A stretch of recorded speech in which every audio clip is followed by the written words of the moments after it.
Hey everyone, per your requests, I'm starting Sword of Coming, chapters 371 through 380 of the previous episode. Aboard Osmanthus Island, Chan Pingan's voyage is halted when vengeful flood dragons ambush the ship. To save the passengers, Chan draws the legendary lock-slashing talisman. Lacking the power for the rain god's decree, he cleverly substitutes Taoist branch master Lu Chen's name. This unorthodox talisman stalls the beasts until Zhuyu, Qi Jingchuan's formidable senior brother, intervenes from afar. Slaying the lead dragon with a single strike, Zhuyu encourages Chan to forge his own path. Arriving at Stalactite Mountain, Chan visits the Sword Reverence Pagoda and discovers the tragic fate of Ningyao's parents, who died defending the Sword Qi Great Wall. When Ningyao finally appears, Chan musters his courage and confesses his feelings. He hands over her newly forged sword, but she departs without a clear answer, leaving him heartbroken yet steadfast in his resolve. Meanwhile, at the Sword Qi Great Wall, the lingering souls of Ningyao's parents watch over Chan. Seeking to test the boy, an ancient sword immortal briefly teleports Chan across realms, plunging him into an agonizing storm of pure sword qi. Chan endures the suffocating pressure with unwavering resilience, unknowingly earning the ancient master's approval before being safely returned to continue his journey. If you're able to, please support me on PayPal to help me stay active. Thank you. Now let's get back to the story of Sword of Coming audio series. Chapter 381. Chan Pingan was completely disoriented, and he had no idea where he was in Stalactite Mountain. There were no large trees and tall branches around for him to jump onto, where he could then gain a high vantage point and survey the surroundings. Instead, there were only tall courtyard walls and gates around him. However, Chan Pingan naturally didn't dare to recklessly jump onto someone else's courtyard wall. It was still early in the morning, so few people were walking along the streets. Moreover, none of them could speak the official dialect of Eastern Treasured Vile Continent. If this were during normal times, Chan Pingan would find it hard not to worry. He hadn't returned to Storkin for the entire night, so Jinsu would definitely be worried about him. In fact, even Osmanthus Island, which was currently unloading goods at the catch and release dock, might have been alerted to this fact. However, as Chan Pingan slowly walked along the quiet street, he felt like going with the flow was also quite a good choice. He would enjoy whatever scenery he came across. How could a person never worry others? Thus, he didn't need to feel too guilty about worrying others once or twice. Chan Pingan continued to stroll forward, all the way until he eventually saw her. Ningyao was standing on the other end of the street, and she was also slowly walking toward him. She was dressed in a flowing green robe. If Chan Pingan remembered correctly, this robe was very similar to the one that he had bought for her in Jewel's Small World. It suited her very well. Chan Pingan jogged forward and came to a stop in front of Ningyao, instinctively saying, "What a coincidence." Ningyao pursed her lips and put on a stern expression, not saying anything in reply. "I initially wanted to take a look around the entire Stalactite Mountain these 2 days," Chan Pingan continued in a soft voice. "I wanted to visit some more shops before deciding whether I would go to Ganoderma and to buy a few things. Afterward, I could give you some presents along with the sword that Master Ruan forged for you." "What good items can Ganoderma have?" Ningyao huffed in reply. "At most, that Ganoderma Rui and sword nurturing gourd are half decent. However, these things aren't useful to me, and Ganoderma won't sell them either. It's not like you can afford them anyway."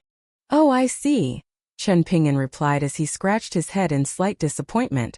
Ningyao hesitated for a moment before going against her personality and saying in a rare display, "Don't dwell on it, I don't mean anything else." It was as if she were trying to explain herself. Chan Pingan smiled and replied, "I won't dwell on it. My brain is like mush right now, and thinking about anything makes it hurt." "Does your head hurt after seeing me?" Ningyao asked. "It's much better now," Chan Pingan hurriedly replied.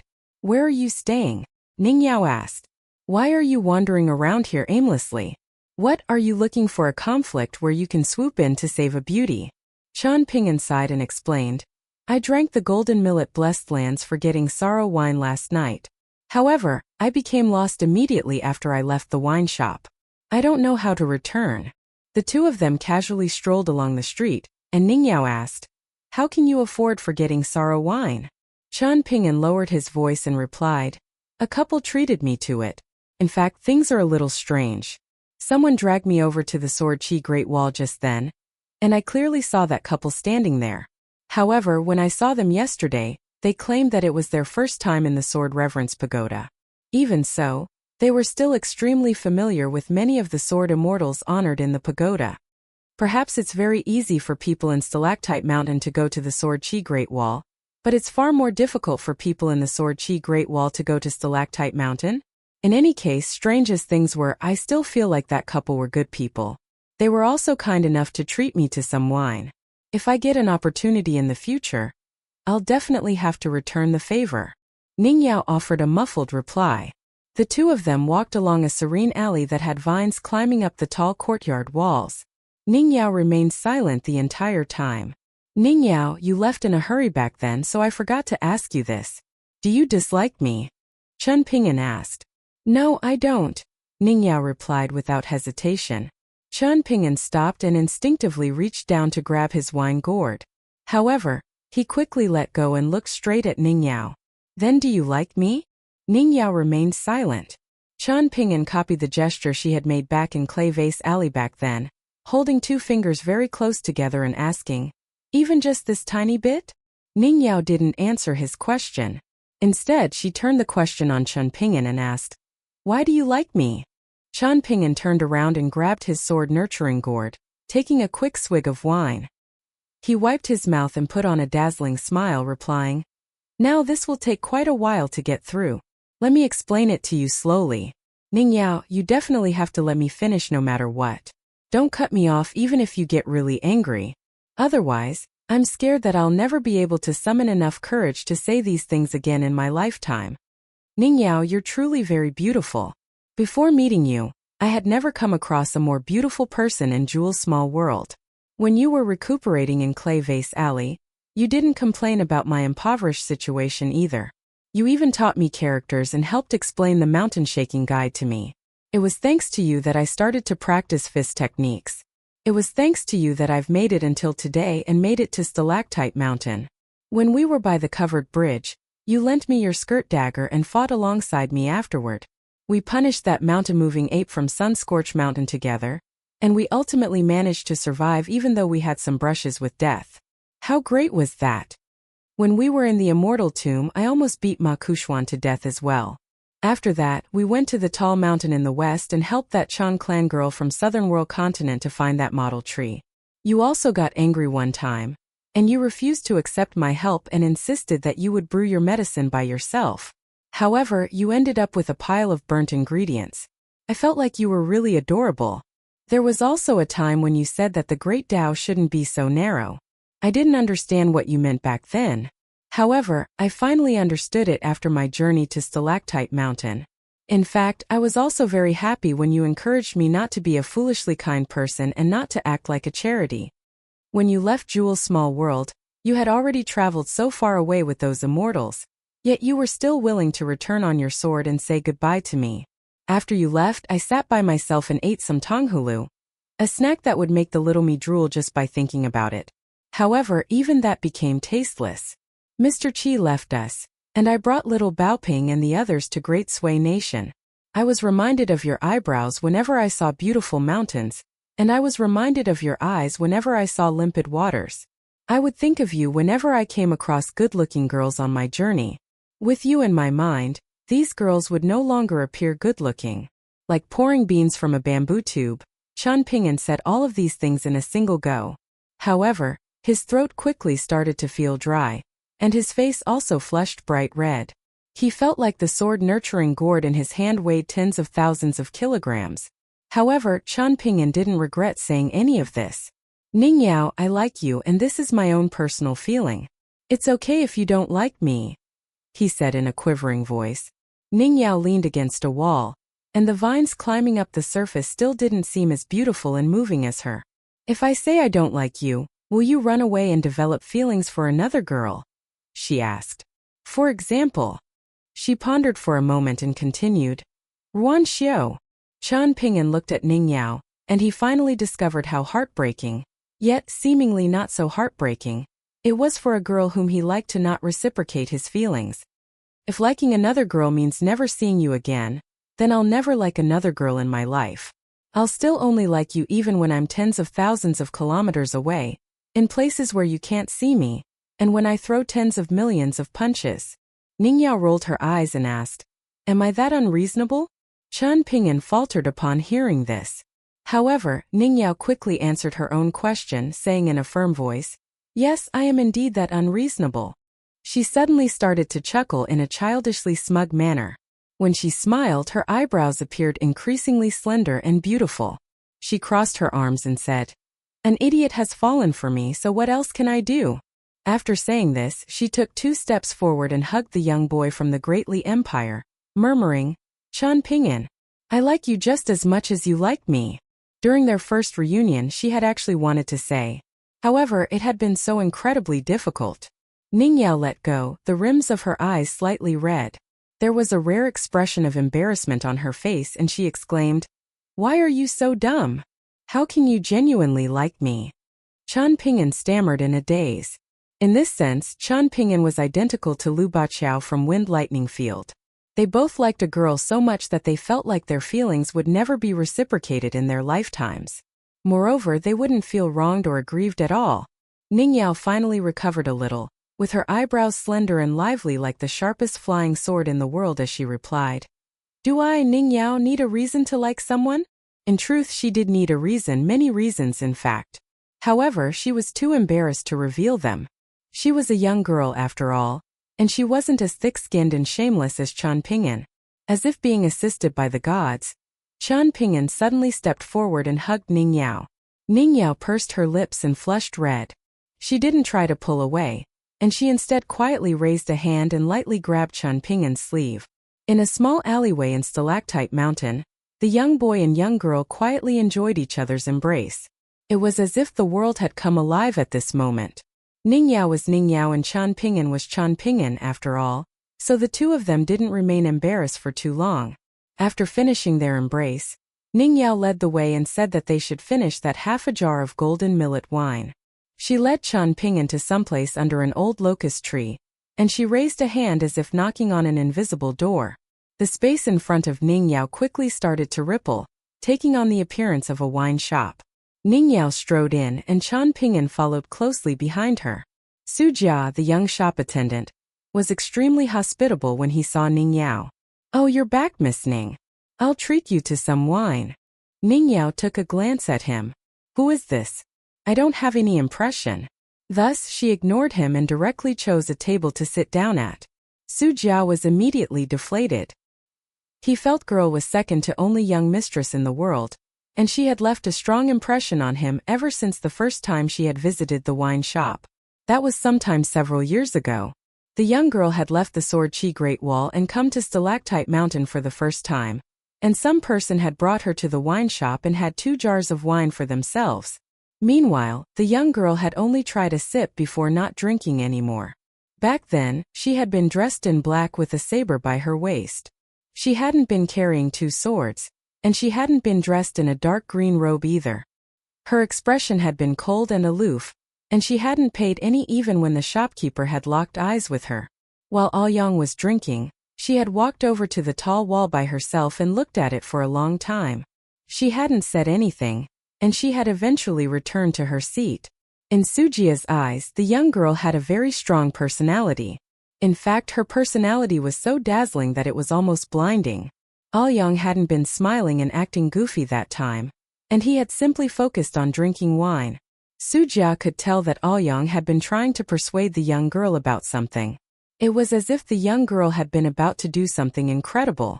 Aoyang had been drinking in a resigned manner, and only then had Sujia realized that there were also times when this man would be helpless. In the end, the young girl had stubbornly refused to be seen off by Aoyang. She had insisted on leaving the wine shop by herself. Afterward, Aoyang hadn't drank much more. His expression had been glum, and he had said that the young girl, who was like his daughter, had flown off just like that.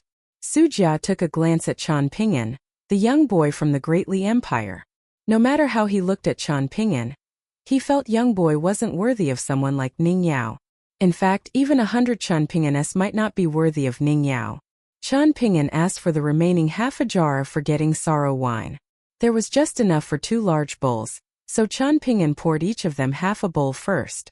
The two of them sat side by side on a long bench. Ning Yao didn't feel was wrong. Meanwhile, Su Jia hid in the distance and clicked his tongue in wonder. Qian Ping'an took a sip of Forgetting Sorrow wine. He suddenly felt wine tasted much better than last night. So he turned around and smiled at Ning Yao. Ning Yao shot a glare at him. The two of them didn't speak, and they continued to drink small sips of wine. Ning Yao, you're not fake, are you? Qian Ping'an suddenly asked in a pitiful voice. The old shopkeeper playing with the caged oriole couldn't help but chuckle after hearing the young boy's stupid remark. Ning Yao heaved a faint sigh. He's an idiot, but I'm an even bigger idiot. After all, who claimed that he would definitely find a scatterbrained wife in the future? Qian Ping'an put his wine bowl down and extended a hand toward the young girl. Ning Yao looked at him, and she wanted to know what in the world he was trying to do. Qian Ping'an pinched her cheek with 2 fingers and gave it a gentle tug. Ning Yao didn't move. Qian Ping'an raised his other hand and pinched the other side of Ning Yao's cheeks. Beads of cold sweat formed on Su Jia's forehead when he saw this. He was sure that this audacious young boy was about to be beaten to death. However, Ning Yao simply swatted Qian Ping'an's wandering hands away and warned, Qian Ping'an, if you continue to be so scatterbrained, then be careful of making me lose my temper. Qian Ping'an retracted his hands and said, everything's good as long as you're real. Ning Yao drank a large mouthful of wine and asked, you should know that my parents have already passed away. Do you think I'm pitiable? Su Jia felt like the young boy would definitely be done for this time if he dared to say yes. Of course you're pitiable, Qian Ping'an replied without hesitation. If losing one's parents isn't considered pitiable, then how much does one have to suffer before they're considered pitiable? However, after saying this, Qian Ping'an's lips were tightly pursed and slightly downturned. He appeared even more upset than the young girl. He wasn't taking pity on the young girl in front of him. This was because he had also lost his parents. Moreover, he had lost them at an even younger age. Young and unable to make ends meet, he had been forced to beg for help and kindness when he could no longer keep himself alive. He had been left with no other option. Otherwise, he would have truly died. After growing up, however, he could already live a decent life without needing pity from others. Moreover, he even had the ability to repay others for the kindness they had shown him during his difficult childhood. Thus he was simply feeling care for her. However, Qian Ping'an hadn't been able to stop himself from replying as he had. Ning Yao humped coldly and asked, who are you? Do I need your pity? Qian Ping'an blinked after hearing this.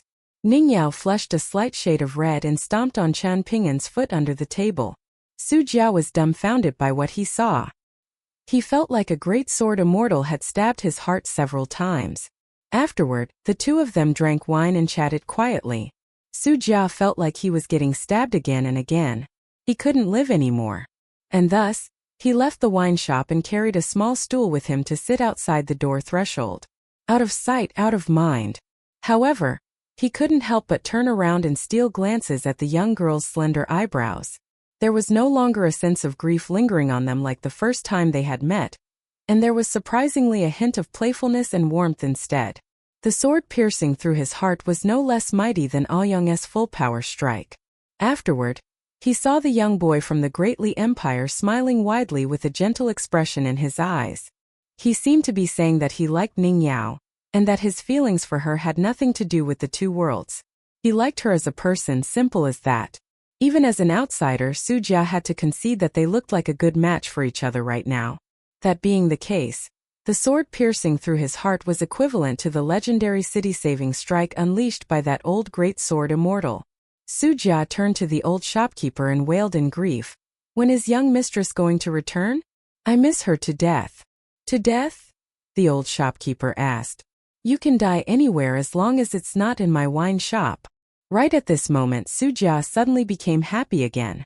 After that young boy of a similar age knocked on the door outside, he immediately went over to open the door and welcomed him inside.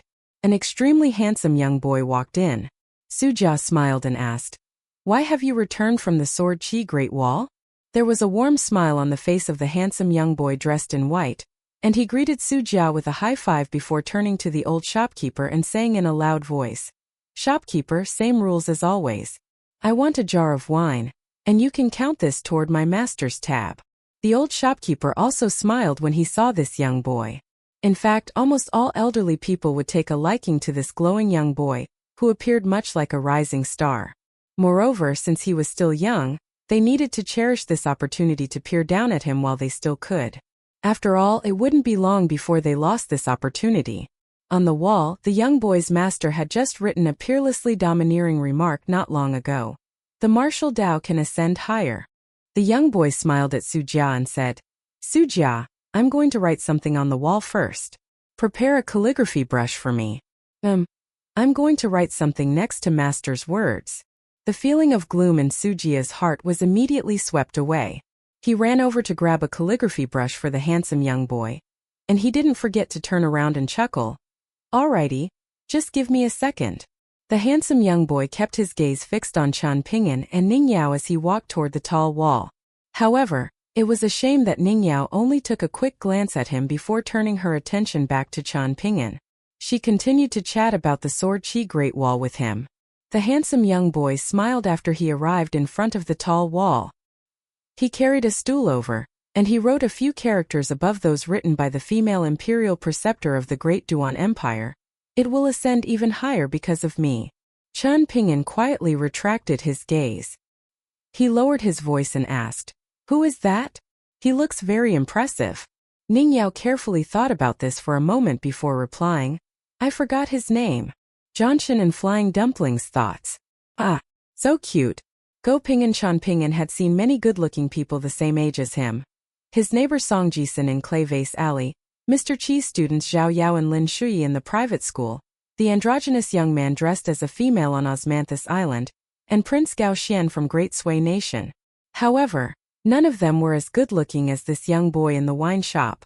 After writing on the tall wall, the young boy carried a jar of wine over and sat down on the neighboring table. He asked for 2 large white bowls, and he invited Su Jia over to drink with him. Su Jia was well aware of how expensive the golden millet wine was, yet he didn't feel was inappropriate at all.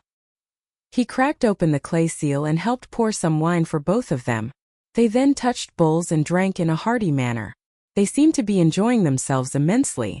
At the same time, the old shopkeeper also seemed to be smiling a bit more. However, the pitiful caged oriole stood with its back facing the radiant young boy, appearing feeble and sickly. The handsome young boy raised his wine bowl at Qian Pingyuan and said with a smile, "I'm Chao Xiai from Middle-earth Divine Continent's Great Duan Empire." Qian Pingyuan had no option but to raise his wine bowl and reply, "I'm Qian Pingyuan from Eastern Treasured Vile Continent's Great Li Empire."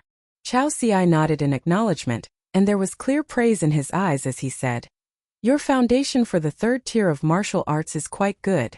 Qian Pingyuan didn't know how to respond, so he could only drink a sip of wine in silence. He couldn't help but feel that something was off. After mulling over this for a long time, he finally discovered why their exchange had appeared so strange. As it turned out, neither the attitude nor tone of the handsome young boy from Middle-earth Divine Continent matched with his status as someone of the same age. Instead, his attitude and tone had appeared more similar to the barefoot old man in the bamboo building in Downtrodden Mountain.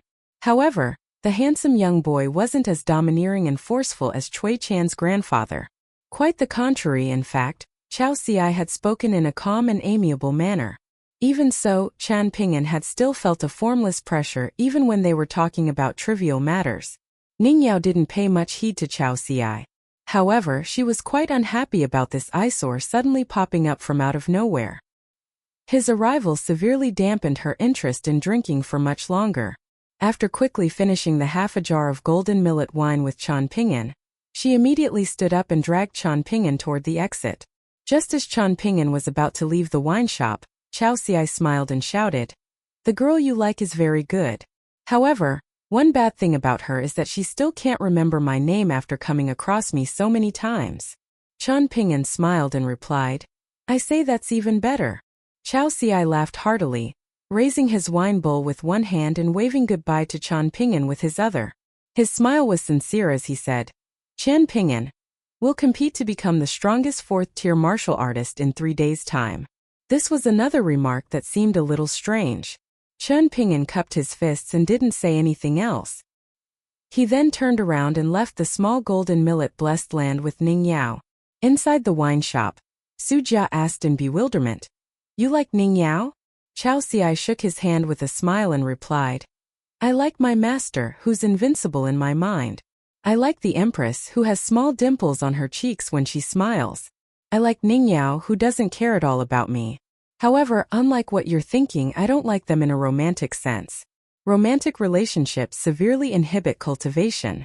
He took a swig of wine and sighed. "I genuinely can't imagine myself falling for a girl in the future." "Oh, okay," Su Jia replied with a nod. He believed whatever Chao Xi said.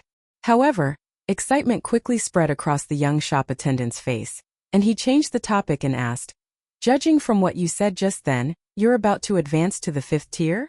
Chao Xi nodded and replied, "I've stayed at the Sword Qi Great Wall for so long already, so it's about time for me to advance."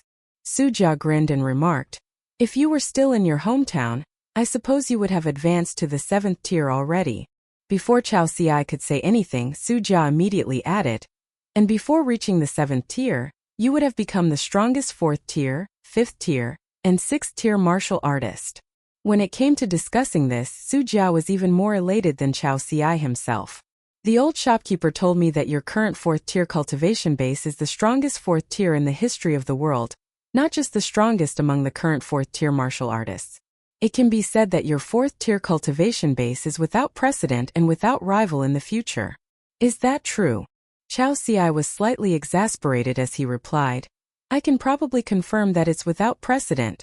However, to say that it's without rival in the future, I'm just a pure martial artist, so I naturally can't divine the martial fortune of the world for the next several hundred to 1,000 years."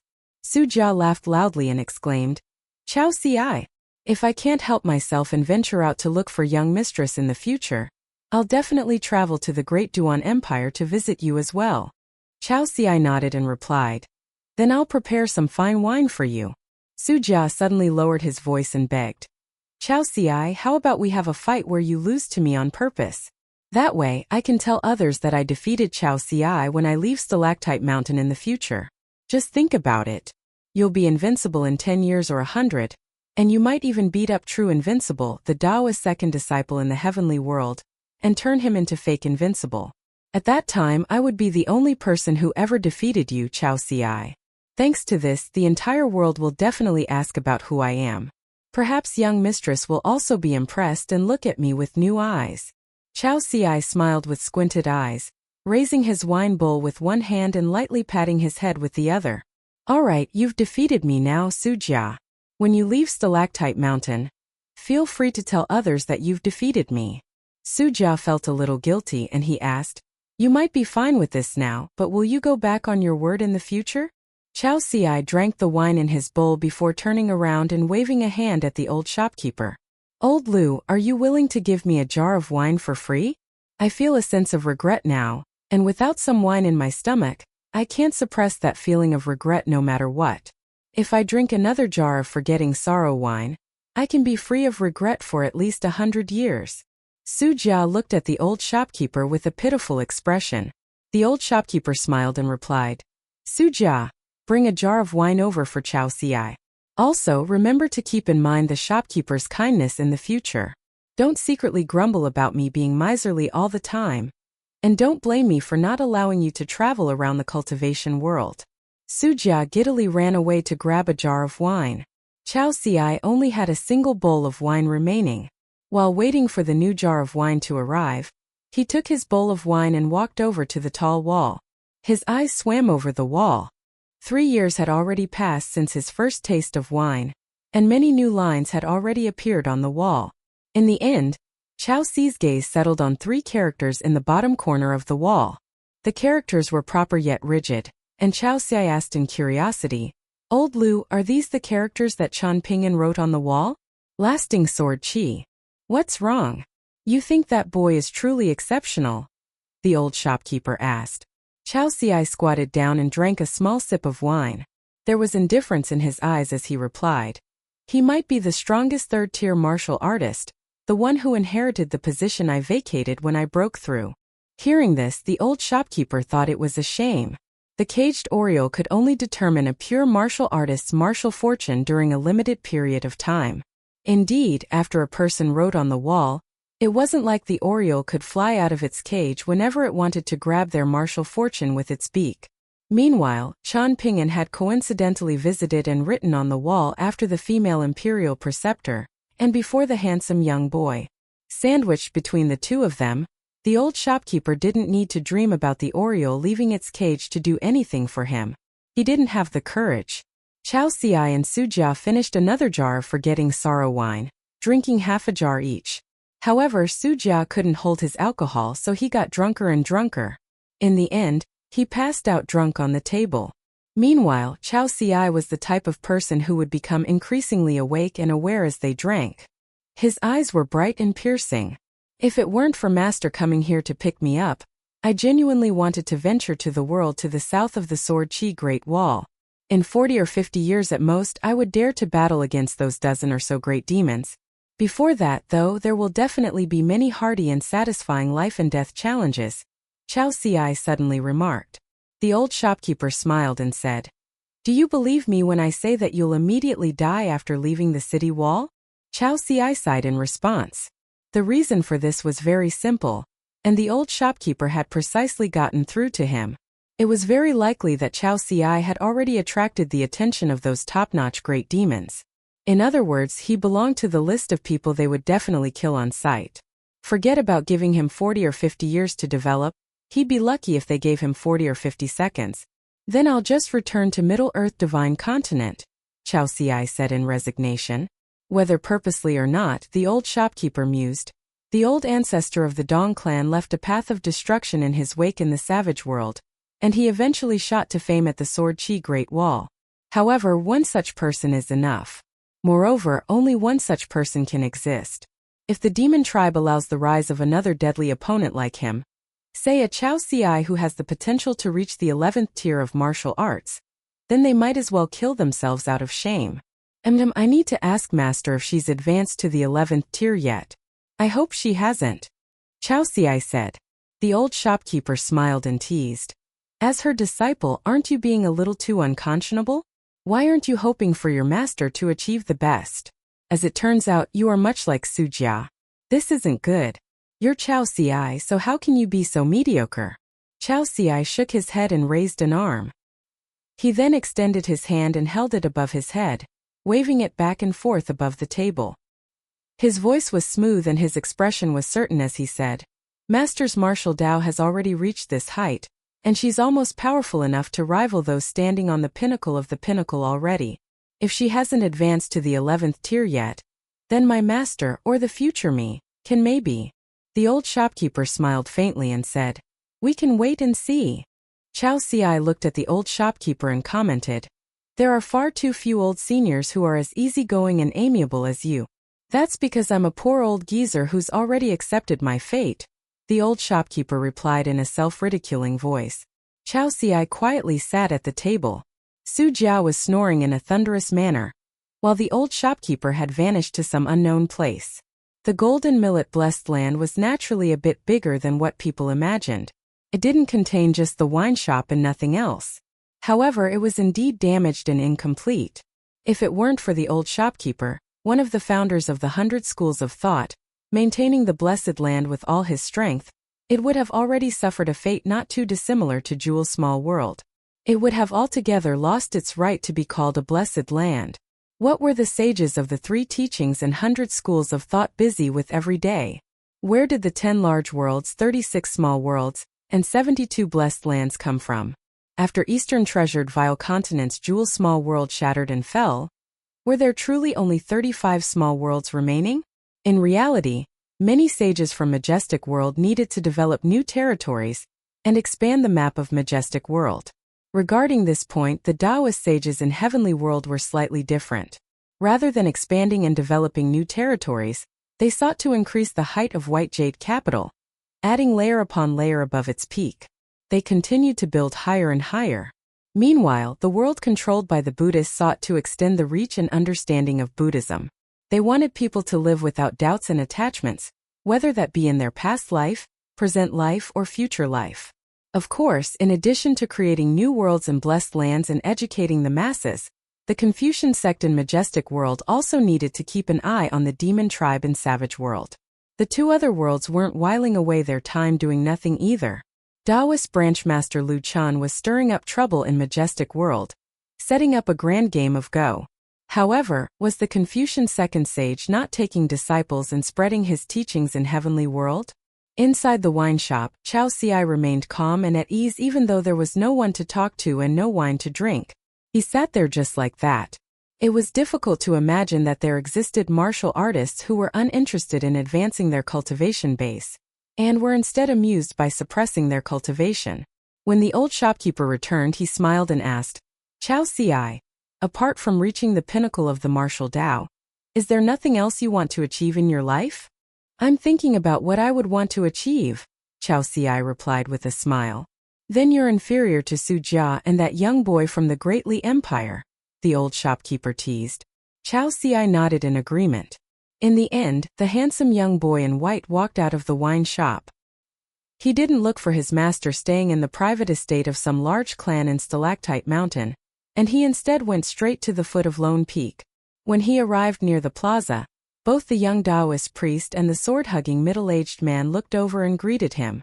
Chao Ci stopped and chatted with them for a long time, and only then did he walk forward and disappear into the mirror-like gate. When he arrived on the other side, the old sword cultivator engrossed in refining his bonded sword, and the Taoist saber nun who had a Tao saber by her waist also smiled and greeted him. Chao Ci stopped again and chatted with them for a long time. They chatted about Tao power, about sword techniques, and about the world. Chao Ci could chat with anyone. This had always been the case for the past few years. As for those senior immortals who had achieved success long ago, regardless of whether they were reclusive elites or famous sword immortals, some of them would reap great benefits from their conversations with Chao Ci. In fact, some of them would even feel ashamed of themselves because of this young boy at the fourth tier of martial arts. Chao Ci from Middle-earth Divine Continent. His background was unremarkable, and his ancestors had been farmers for generations upon generations. In fact, his clan couldn't even be considered moderately wealthy. After a period of war, their peaceful home had been razed to the ground, forcing everyone to flee with the other refugees. Displaced and drifting from place to place, there had been hardships and eternal farewells every day. Afterward, a tall woman riding a horse and traveling through the cultivation world by herself had come across him and taken him in as a disciple. At the time, the tall woman had held him in her arms while riding her handsome horse through windy and snowy nights. She had smiled at the child who was only 7 or 8 years old and said, "Chao Ci, from today onward, you're the only disciple of me, Pei Bei." Chao Ci slowly made his way through the city that lay to the north of the Sword Qi Great Wall. If familiar faces greeted him, he would stop and chat with them for a while. If no one greeted him, then he would occasionally stop and look up at the drifting kites, the curved eaves, or the lusterless door gods on the courtyard doors. In the end, he slowly climbed up the city wall and returned to the small thatched cottage behind the older and larger thatched cottage. He had nothing better to do, so he casually flicked through a few books before putting them all aside after reading a few pages. He stepped out of his thatched cottage and walked for 3 to 4 kilometers along the path on top of the city wall. Only then did he find Grandpa Chan standing there and gazing south of the city wall. The young boy in white nimbly leaped onto the perimeter of the wall. They both stood there without saying anything. After leaving the wine shop, Ning Yao asked for the location of Storkin before taking Chan Ping'an in the direction of the catch and release dock. Chan Ping'an saw the extremely worried Lady Gui as well as the very gloomy Jin Su after arriving in the small alley where the inn was located. After seeing Chan Ping'an safe and sound, Lady Gui felt as if a huge weight had been lifted from her shoulders. She didn't scold him, and she didn't even ask him why he had returned so late. She simply greeted the young girl whom Chan Ping'an had introduced as Ning Yao. Afterward, she immediately left and returned to Osmanthus Island, which was still docked at the catch and release dock. There were many business transactions to make, and she was far too busy to worry about anything else. Moreover, there was also the matter pertaining to the Zhang clan's young master from Jade Tablet sect. These were all troublesome matters. Jinsu had initially wanted to grumble about how she had been given a severe dressing down by her master because of his sudden disappearance. However, upon seeing the calm yet intense demeanor of the young girl dressed in a long green robe and wearing a sword by her waist, Jinsu didn't really dare to complain anymore. The three of them didn't go to the inn in the small alley. Upon hearing that Jinsu and Changping'an were going to visit Stalactite Mountains, Milu Cliff and other scenic spots today, Ningyao expressed that she would also tag along because she hadn't been to these places before. Even though Jinsu felt slightly uneasy on the inside, she was unwilling to appear too timid on the outside. Thus, she took the initiative and started to chat with Ningyao, the young girl who didn't look very approachable. In reality, Ningyao wasn't a very haughty person. She was simply very lazy. When unfamiliar people like Jinsu talked to her and asked her questions, Ningyao would still listen to them and offer them responses. However, her responses would all be extremely short and simple. In the end, Jinsu was at a complete loss regarding how to communicate with Ningyao. She fell silent, and the atmosphere became a little awkward. However, there were large and tumultuous waves surging through Jinsu's mind. Ningyao claimed that she was from the Sword Chi Great Wall. If outsiders wanted to travel from Stalactite Mountain to the Sword Chi Great Wall, all they needed to do was pay money. However, if sword cultivators from the Sword Chi Great Wall wanted to enter Stalactite Mountain, it was said that this would be difficult even for sword immortals with exceptional contributions. It was no wonder that Jinsu's mind was wandering. In reality, her train of thought wasn't exactly wrong. Ningyao's surname played a huge part in this. However, Jinsu's guess was only half correct.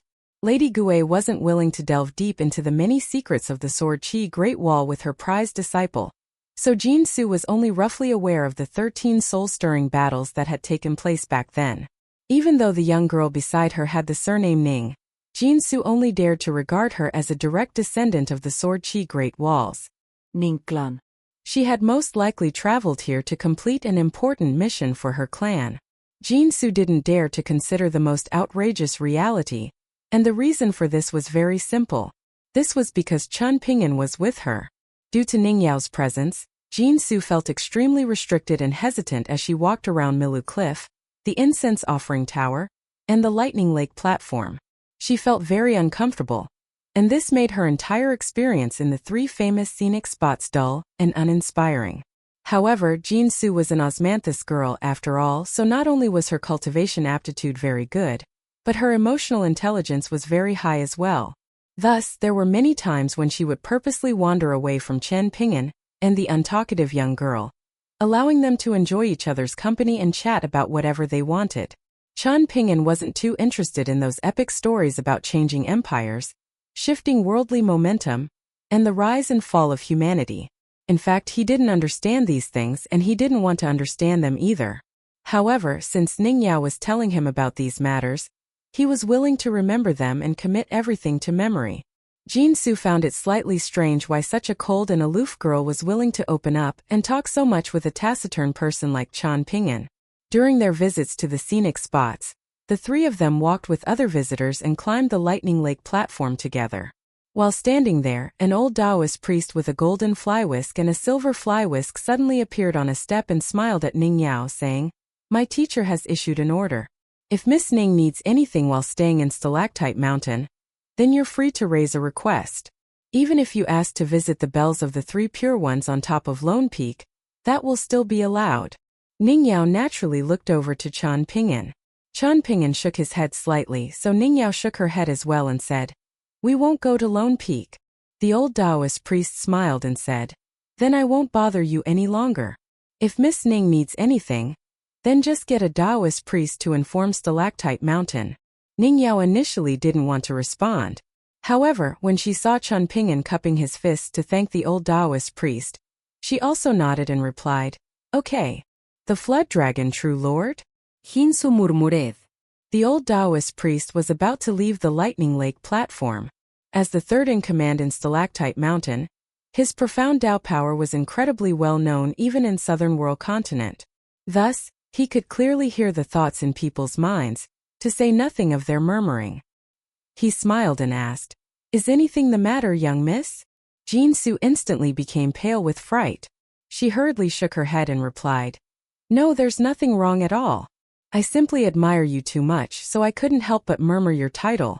Please forgive me, true lord. The old Taoist priest laughed heartily and said, I'm nowhere near that domineering. Moreover, there isn't any rule in Stalactite Mountain that prohibits others from calling my title, much less punishment for them.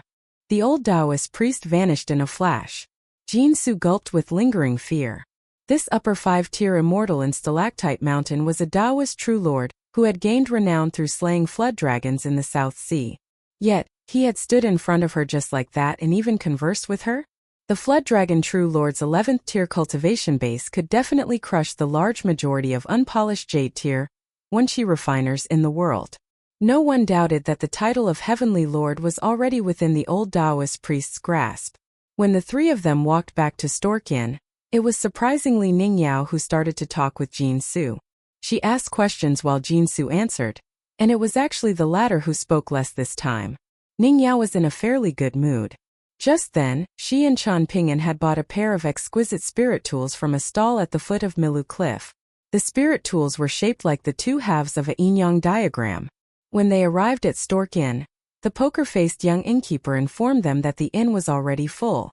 Without a second word, Ning Yao directly took out a grain rain coin and placed it on the front desk, asking if this was enough. The eyelids of the young inn manager quivered, and he was just about to say something in response. However, Chan Ping'an had already snatched the grain rain coin away and said with a smile, Ning Yao is our friend, so can you work something out for us, Mr. Innkeeper? The innkeeper smiled and replied, I wish I could work something out for you. However, it's not like I can kick other guests out, can I? Stork Inn has a reputation to maintain, after all, and we still need to do business in the future. Then I'll stay in another inn, Ning Yao said bluntly. Chan Ping'an took a deep breath and took out another grain rain coin from his own pockets. He gently placed it on the table and said, Inn manager, can we please discuss this a bit more? The young inn manager smiled faintly and accepted the grain rain coin. No worries, please give me a moment. Chan Ping'an returned the other grain rain coin to Ning Yao. However, she looked at him and asked, What are you doing? Chan Ping'an smiled and replied, I'm inviting you to stay at the inn. Ning Yao moved her hand up and down and weighed the grain rain coin in her palm. There was a hint of exasperation in her voice as she said, It's so difficult for you to earn a grain rain coin, yet these things aren't worth very much over at the Sword Chi Great Wall. This is called trying to act generously at your own cost. This is very boring. What's wrong with staying at a different inn? Staying anywhere is the same. I'm not as fussy as you think. Chan Ping'an extended a hand and chuckled. Then return the grain rain coin to me? Ning Yao rolled her eyes and resolutely put the grain rain coin away. Just wait to feel anguish, she gloated. In the end, Stork Inn managed to clear out the largest room for them. It was a private courtyard located outside the side door of some study. Chan Ping'an was very satisfied with this. Ning Yao didn't think anything about it. Before leaving them, the young inn manager smiled at the three of them and placed the grain rain coin on the table, saying, I mulled over things for a bit, and I feel coin might be too hot for my hands. I don't dare to accept it. This young miss can stay here in the same way as young Master Chan. I'll record the cost on the tab and ask Osmanthus Island for payment later. Chan Ping'an had no idea what was going on. Jinsu looked at the inn manager with gratitude in her eyes. Chan Ping'an sat down beside the table and was just about to grab the grain rain coin. However, Ning Yao immediately placed her hand over it and took it away. She glanced at the confused Chan Ping'an and raised her eyebrows as if challenging him. Chan Ping'an smiled and pretended that nothing had happened. Jinsu perceptively bade farewell and took her leave. After closing the door, Chan Ping'an immediately took out all of his treasures and belongings and placed them on the table. Ning Yao was slightly astonished, and she sighed with emotion. Chan Ping'an, how impressive of you.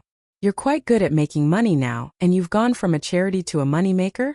You're the fake one, right? Chan Ping'an copied Ning Yao, leaning back slightly and crossing his arms. There was a smug expression on his face. Today on Stalactite Mountain, there was a side of Ning Yao never seen before, and there was a side of Chan Ping'an never seen before. It was truly a beautiful reunion between the two of them. There was a spectacular array of items on the table. These were Chan Ping'an's spoils, and they were also his cultivation treasures. There was a high-grade snake gall pebble that Taoist nun, He Xiaoyang from Divine Edict sect had returned to him back on the Kuan ship. There were also some ordinary snake gall pebbles that had already lost their luster. There was the golden scholarly core that city god Shunwen had given him in colorful garment nation. Apart from this, there was also a small pile of golden and silver shards sitting next to it. The silver shards came from the gold statues of the scholarly official and the martial official, while the golden shards came from the gold statue of the illegitimate mountain god in Blusher Prefecture. There was a seal made by a heavenly master of some previous generation from Mount Longhu, and according to Shunwen's explanation, it could only unleash its full might when paired with the 5 lightning righteous technique of the Taoist sect. However, what stuck in Qian Pingan's mind was this. Divine artifacts should only be wielded by those with virtue. There was a small mountain of copper coins, grain rain coins, lesser heat coins, and snowflake coins. There was a pile of small bamboo slips. Some of them were made from ordinary bamboo. However, the majority were made from the remaining bamboo after Wei Bo had finished constructing the bamboo house. This was bamboo from Azure Divine Mountain. The bamboo slips were filled with famous quotes, poetry, and words of warning. There were sagely essays recited by Cui Chan while he had been practicing fist techniques with Qian Pingan. There were characters that Li Shixing had written on the walls of the bamboo building. There were extracts that Qian Pingan had copied from travel journals, and there were phrases he had heard while traveling through the cultivation world. There was a cockfighting cup that he had bought at a ferry station in Watercombing Nation. It wasn't anything valuable, but it was a rare purchase for Qian Pingan. There were the 2 golden dragon whiskers given to him by sword cultivators Wu Yu, as well as the golden Dao robe and the old jewel that looked like a yellowing pill left behind by the elderly golden flood dragon after it was slain. There was a white porcelain brush washer. Qian Pingan had obtained it from the Scorpion Lady, an assassin from ancient Elm Nation. In the end, he had decided against selling it at the Green Beetle shop. This was because Qian Pingan liked those lively and spirited characters decorating the brush washer. There was the proper sword scripture and a minimization treasure in the form of a jade tablet, both of which had been given to him by Zheng Dafeng in Old Dragon City. There was a Confucian classic given to him by the scholarly sage, and a few travel journals and literary works he had obtained from the prefectural overseer's office in Blusher Prefecture. There was a seal engraved with the characters, "Tranquil mind begets enlightenment." There was the water seal that had lost its companion, the mountain seal, and now looked a little lonely. Qian Pingan placed this seal on the leftmost side. Of course, there was also the mountain shaking guide that had accompanied him for the longest time. Ningyao looked through the items and examined them one by one. In the end, she smiled and asked, "Are you giving all of this to me? You're not going to leave any savings for yourself?" However, Ningyao immediately felt a slight sense of annoyance and regret. So what if he kept some private savings? She couldn't speak to Qian Pingan in such a heartless manner in the future. It was important to remember that this activity wasn't the same as cultivating the sword Dao. Qian Pingan clearly didn't detect the deeper meaning behind Ningyao's words, so he pointed at a few things and replied in a serious voice, "You already know about this mountain shaking guide. It isn't mine and I'm only looking after it for Gukan, so I can't give it to you. I can't give you the seals from Mr. Qi either. I feel like it would also be inappropriate to give you the Heavenly Master seal from the city god. Apart from these, you can take anything you want."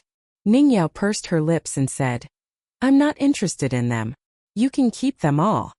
Qian Pingan slapped his forehead and untied the sword nurturing gourd called Jianghu from his waist, placing it on the table. He then retrieved a talisman from his sword case, the one in which the female bone ghost was kept. After doing this, he explained, "This sword nurturing gourd was an additional gift after I purchased a few mountains in my hometown. Mountain god Wei Bo helped me ask the Great Li Empire for it. There's a fairly ferocious female bone ghost living inside this talisman, and she signed a 60-year contract with me after I received some help from Osmanthus Island. The talisman lives in my sword case right now, and Lady Gui said that this is called a locust residence. When they stay inside such a residence, entities can nurture their souls and advance their cultivation. In other words, it's as if they're staying inside a small blessed land." "Female bone ghost? Is she beautiful?" Ningyao asked. Qian Pingan thought for a moment before replying, "Only she's not as beautiful as the female ghost in a wedding dress I met in the mountains, and that ghost isn't as beautiful as you. Chen Ping'an, since when did you become so glib of tongue? Did you learn this from Aoyang? Ning Yao Fumet. Chen Ping'an smiled and shook his head, replying, No, it's all from the bottom of my heart. Sincere praise and glib remarks are not the same. Then have you tricked many girls into falling for you? Ning Yao asked with a chuckle. After saying this, Ning Yao rested her arms and chin on the table and turned around to look at Chen Ping'an, who was much taller and slightly less tan than before. She seemed slightly deflated and she remarked, I can no longer defeat 500 Chanpans with a single hand. Moreover, you've traveled across half of Eastern Treasured Vile Continent and you've come across many girls in many places, so perhaps many of them treated you as an immortal and ended up liking you. Chen Ping'an hurriedly shook his hands and said, No, there's no other girl who likes me. I was either dealing with violent enemies or interacting with people who are destined to be passing guests in my life. When he finished saying this, Chen Ping'an also sighed and rested his arms and chin on the table.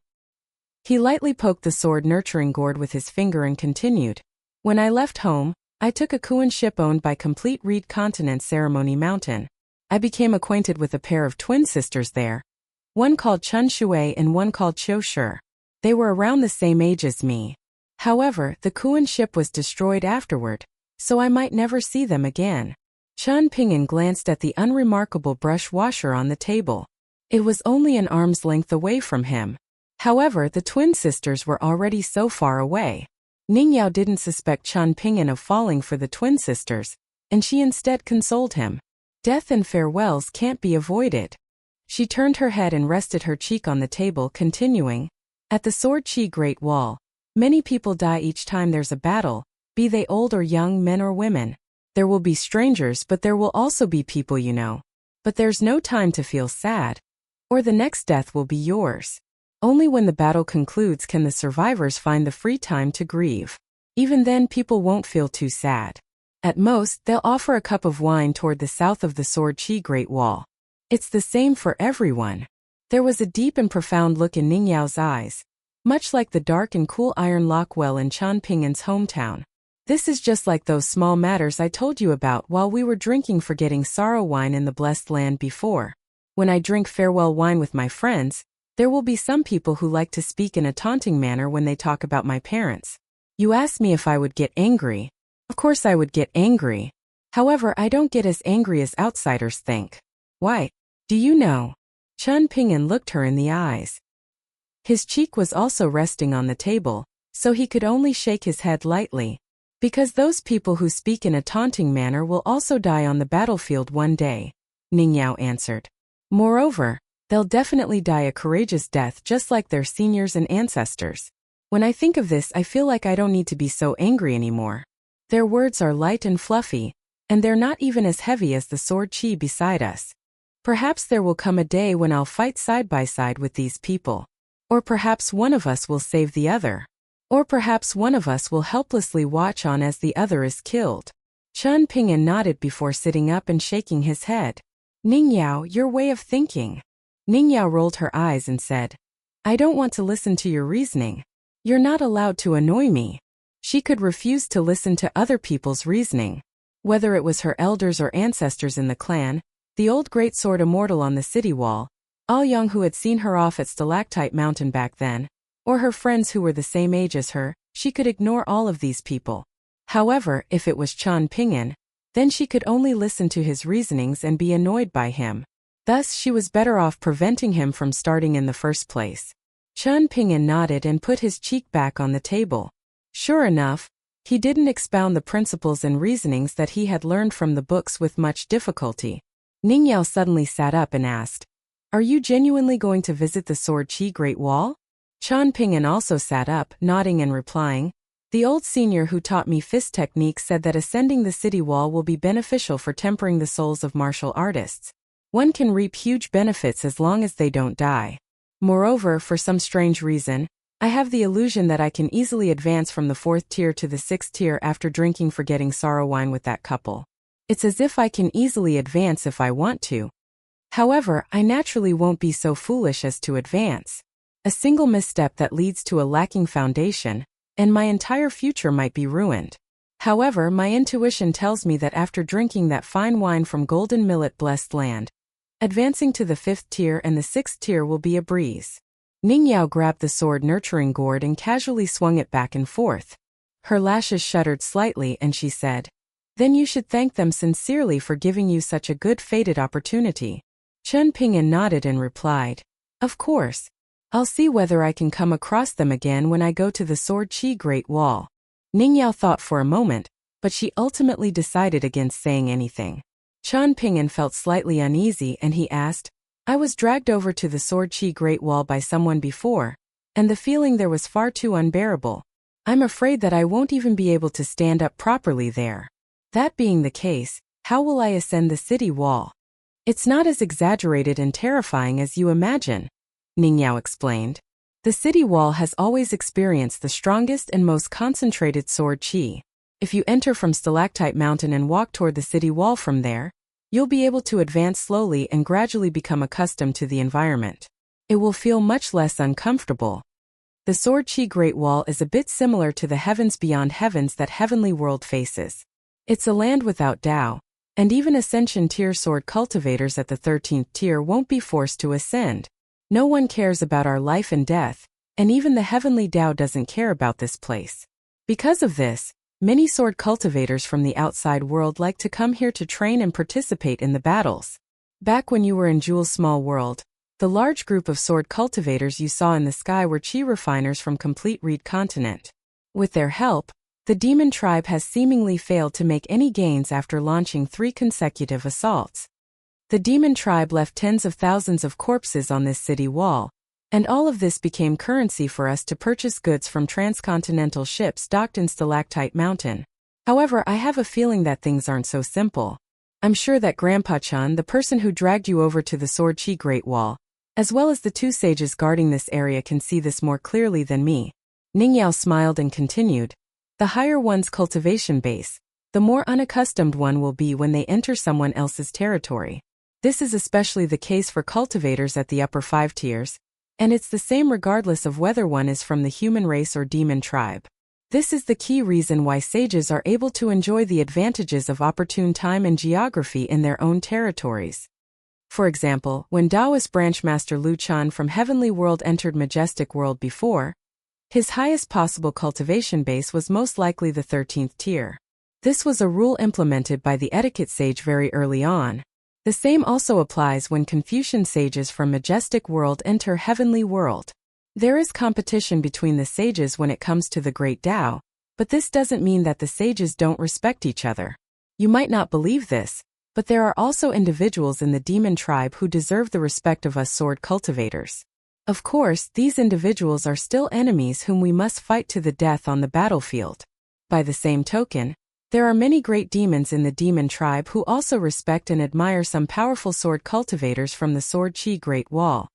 Anyone who isn't a sword cultivator will find it very difficult to stay on the Sword Qi Great Wall. For example, martial artists like Yuan Qi refiners from the 100 schools of thought. These people might obtain profound fated opportunities, but it's much more likely that these people will have the foundation of their great Tao ground into ruins by the sword intent. There are 2 examples of this.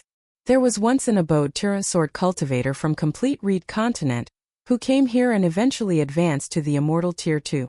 However, there was also an immortal tier cultivator from circling Ascension continent who came here and failed to find his Tao attainment catalyst. Not only that, but they fell to the nascent tier in a single breath. Aoyang taught me the 18 stops qi channeling technique, Chen Ping'an suddenly said.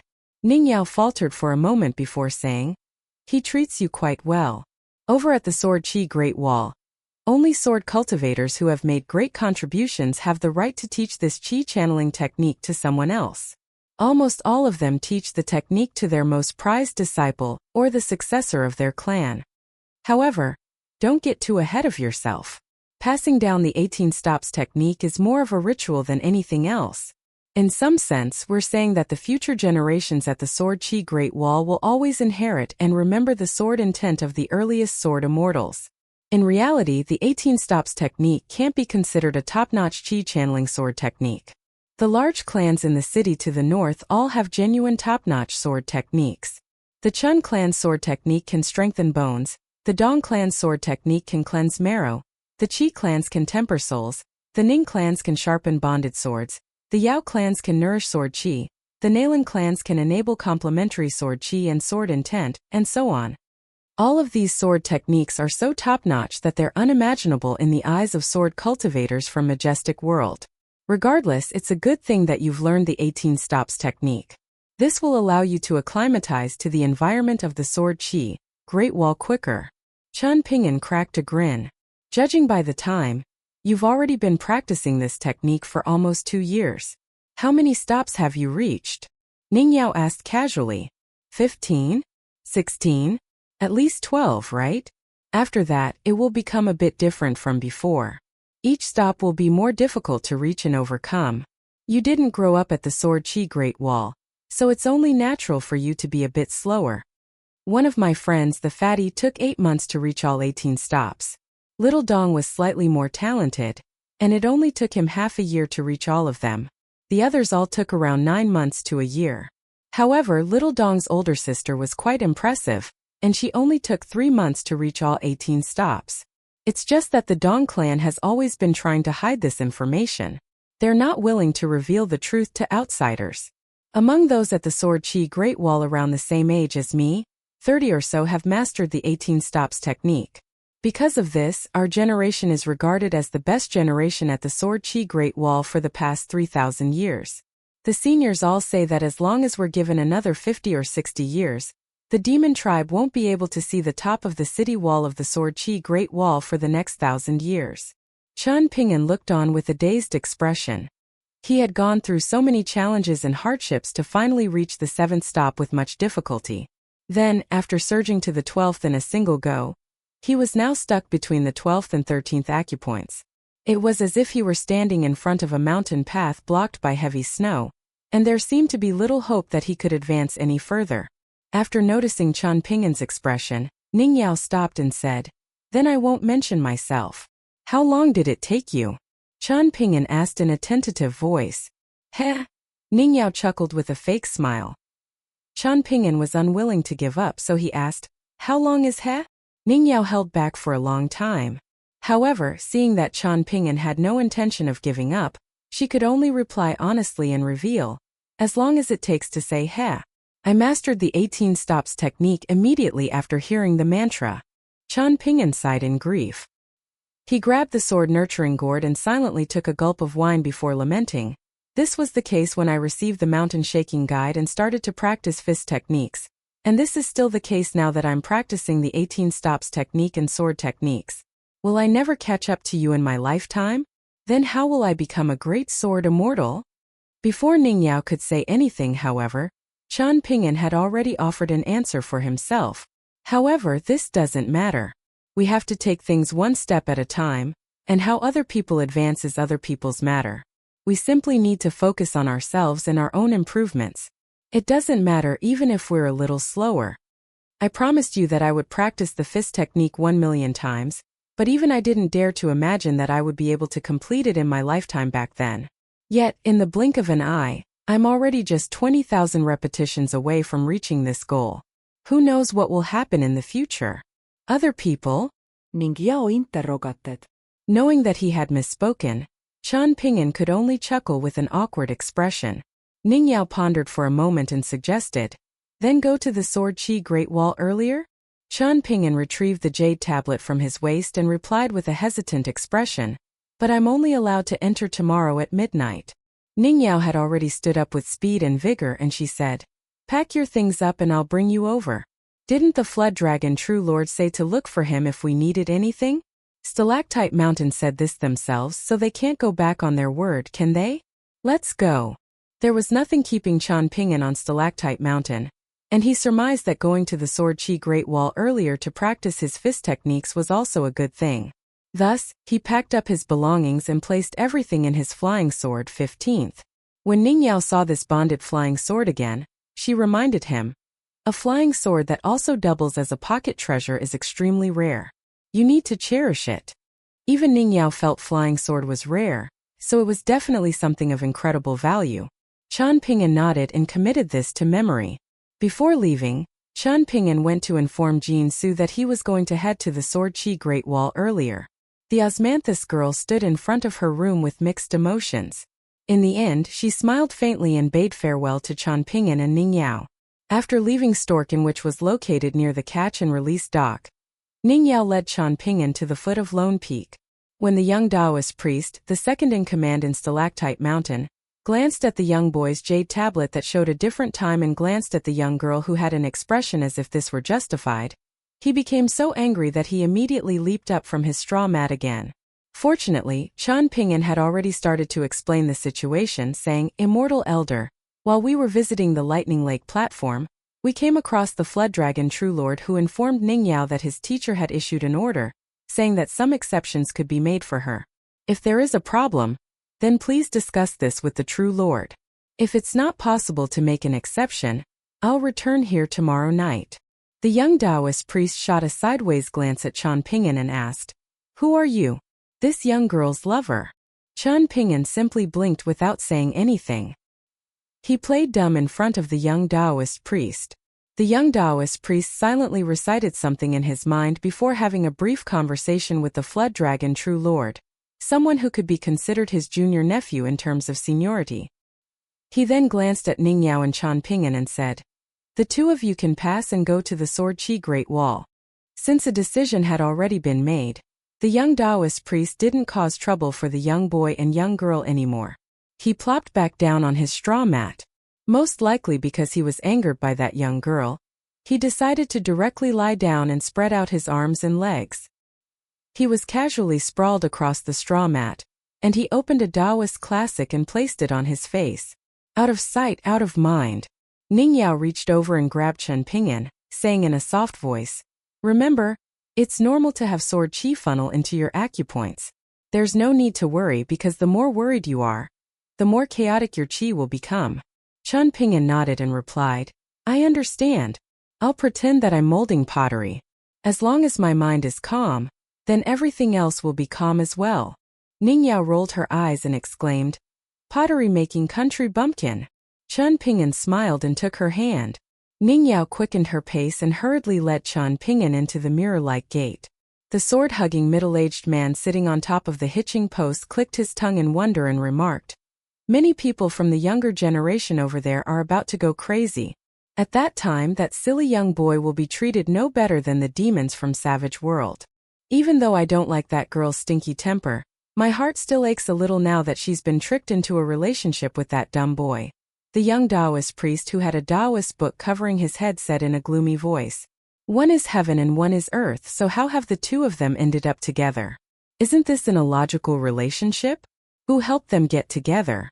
Get yourself out here, and I'll definitely stab you to death.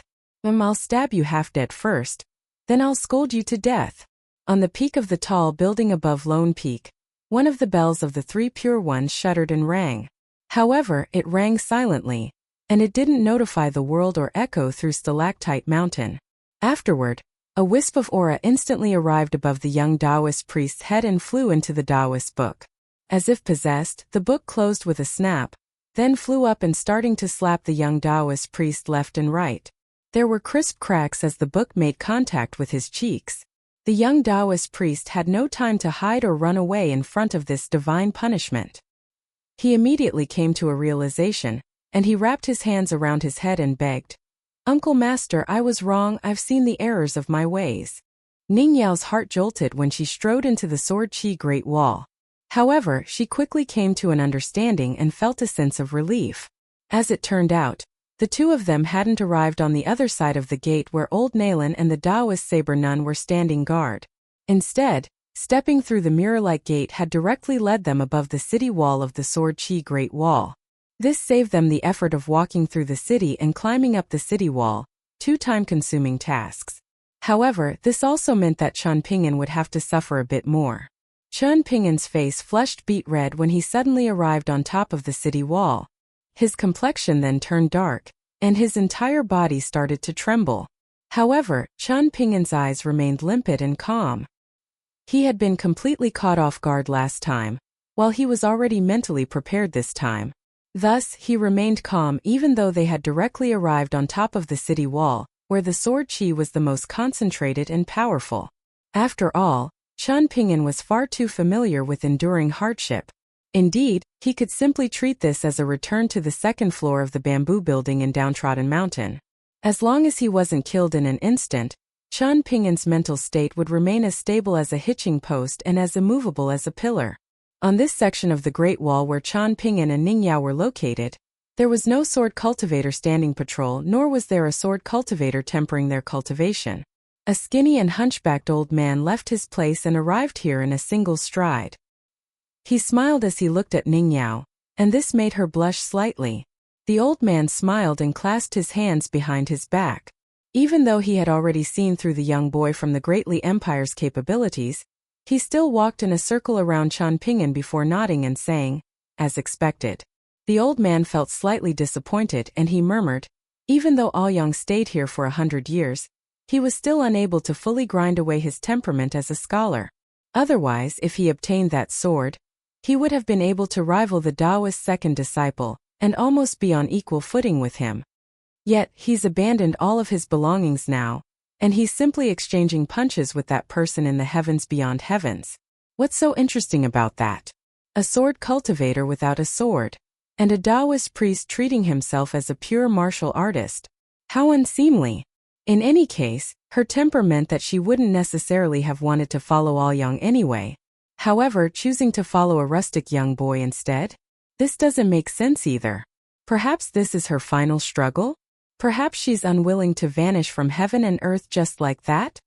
No, with her personality, this definitely can't be the case. She's far too proud, just like, no, it won't be right to say this. I should say that she's extremely similar to her. Who in the world convinced her? Qi Jingchuan from the scholarly sage's lineage? As a scholar, Qi Jingchuan's knowledge was indeed very profound. However, his path was completely different from her path. Logically speaking, he shouldn't have been able to convince her. How very strange.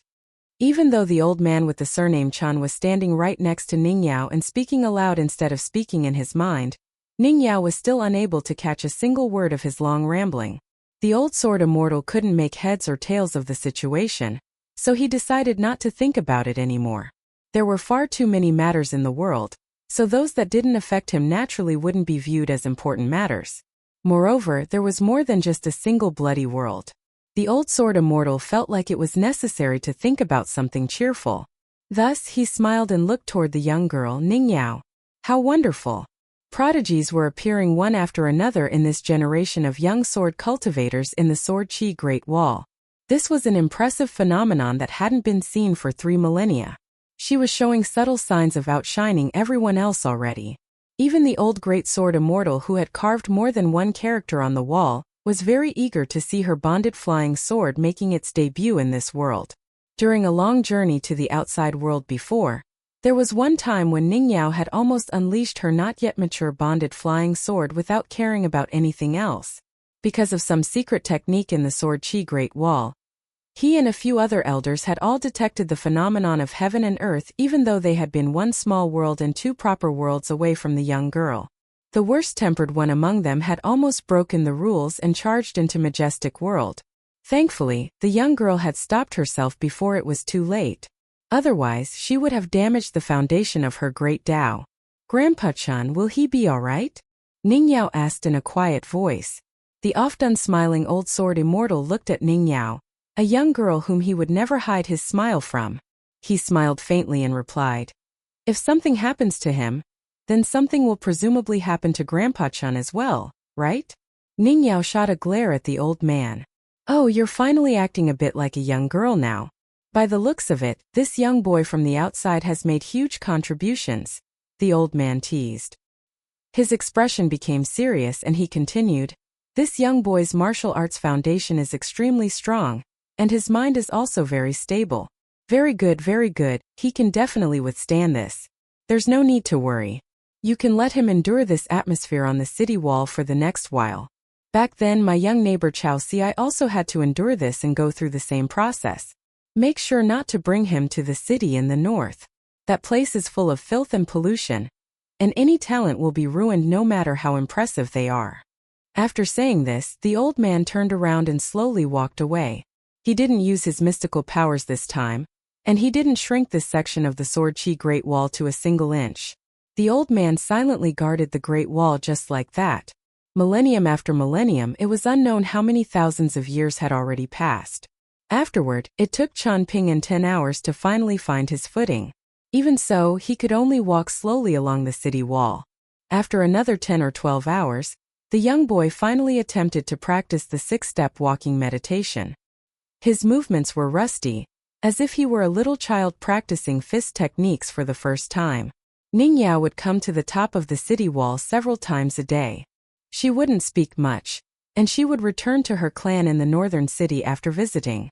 Qian Ping'an gradually started to become more adept at performing the 6-step walking meditation here. He continued to walk forward and throw punches, advancing at a slow but steady pace. Whenever he reached the verge of exhaustion, he would immediately swap to standing meditation and freeze on the spot. During this time, Qian Ping'an didn't dare to approach the parapet of the Great Wall. He only dared to walk along the wide carriageway. It was said that Savage World lay to the south of the Great Wall. Moreover, 3 bright moons would hang in the sky when night fell in this world. Qian Ping'an felt like throwing 100 punches in the Sword Chi Great Wall was more tiring than throwing thousands of punches in Majestic World. He continued to advance and stop, and on the 3rd day, Qian Ping'an could vaguely make out the outlines of the big and small thatched cottages. He also saw Chao Ci standing on top of the wall 500 meters away and practicing fist stances, with his footwork nimble and his punches powerful. Even if Qian Ping'an wasn't a 4th-tier martial artist and instead only a novice with mediocre judgment, he would have still sighed with emotion and praised Chao Ci's fist stances as absolutely flawless. Qian Ping'an was advancing from right to left along the Great Wall, while Chao Ci was advancing from left to right from his small thatched cottage. The two of them exchanged a glance, and neither of them showed any signs of stopping. They continued to practice their fist techniques and walk forward, and they eventually brushed past each other from a distance. Right now, Qian Ping'an's fist intent was extremely subtle, with most of it suppressed by the sword chi permeating across the Great Wall. Meanwhile, Chao Ci's ferocious fist aura surged outward in a vigorous manner. It was visible to the naked eye, and it was seemingly suppressing the surrounding sword chi on the Great Wall instead. Qian Ping'an slowly advanced while doing his walking meditation, and he eventually arrived near the thatched cottage of the old sword immortal. At this moment, Chao Ci had already finished a return trip and caught up to Qian Ping'an from behind. Qian Ping'an then saw Ning Yao standing beside the old sword immortal. At the same time, Chao Ci saw his master standing beside the old man. She was the martial goddess Pei Bei, the imperial preceptor of the Great Duan Empire. After Ning Yao confirmed Qian Ping'an's progress with his fist technique, she finally felt at ease and led him toward the northern side of the wall near the thatched cottage. After leaping onto the parapet of the wall together, they gazed at the city that lay to the north of the Great Wall. Ning Yao told him where she lived, and she also pointed out where each of her friends lived. Not far behind them, Chao Ci was practicing a new fist technique. The female martial goddess was standing nearby with a faint smile, and she would occasionally point out flaws or imperfections in his fist stances. That night, the female martial goddess closed her eyes and rested her mind as she stood on the city wall. Chao Ci practiced fist techniques for the entire night. Qian Ping'an also practiced walking meditation until late into the night. Afterward, he sat cross-legged on the northern parapet and maintained the stance of standing meditation as he slowly fell asleep. The next morning, the old sword immortal arrived near the two of them and suddenly suggested that they spar with each other. Qian Ping'an also didn't mind. Thus, the old man used his fingers like a sword and created a temporary small world around them. The small world only measured 30 meters in radius. A female martial goddess spectated the sparring session, and she surprisingly found the battles quite interesting. On this day, with no restrictions suppressing them, the two young boys fought as if this were an ordinary battle in Majestic World. They could use flying swords, immortal treasures, fist techniques, and anything they wanted. Before beginning their sparring session, the old sword immortal told the two young martial artists at the 4th tier that they should forget the fact that they wouldn't die on the Great Wall. Instead, they should treat this as a genuine life-and-death battle. Qian Ping'an unleashed his full strength, yet he still lost all 3 battles. It was unknown how much Chao Ci held back. Even so, he won all 3 battles.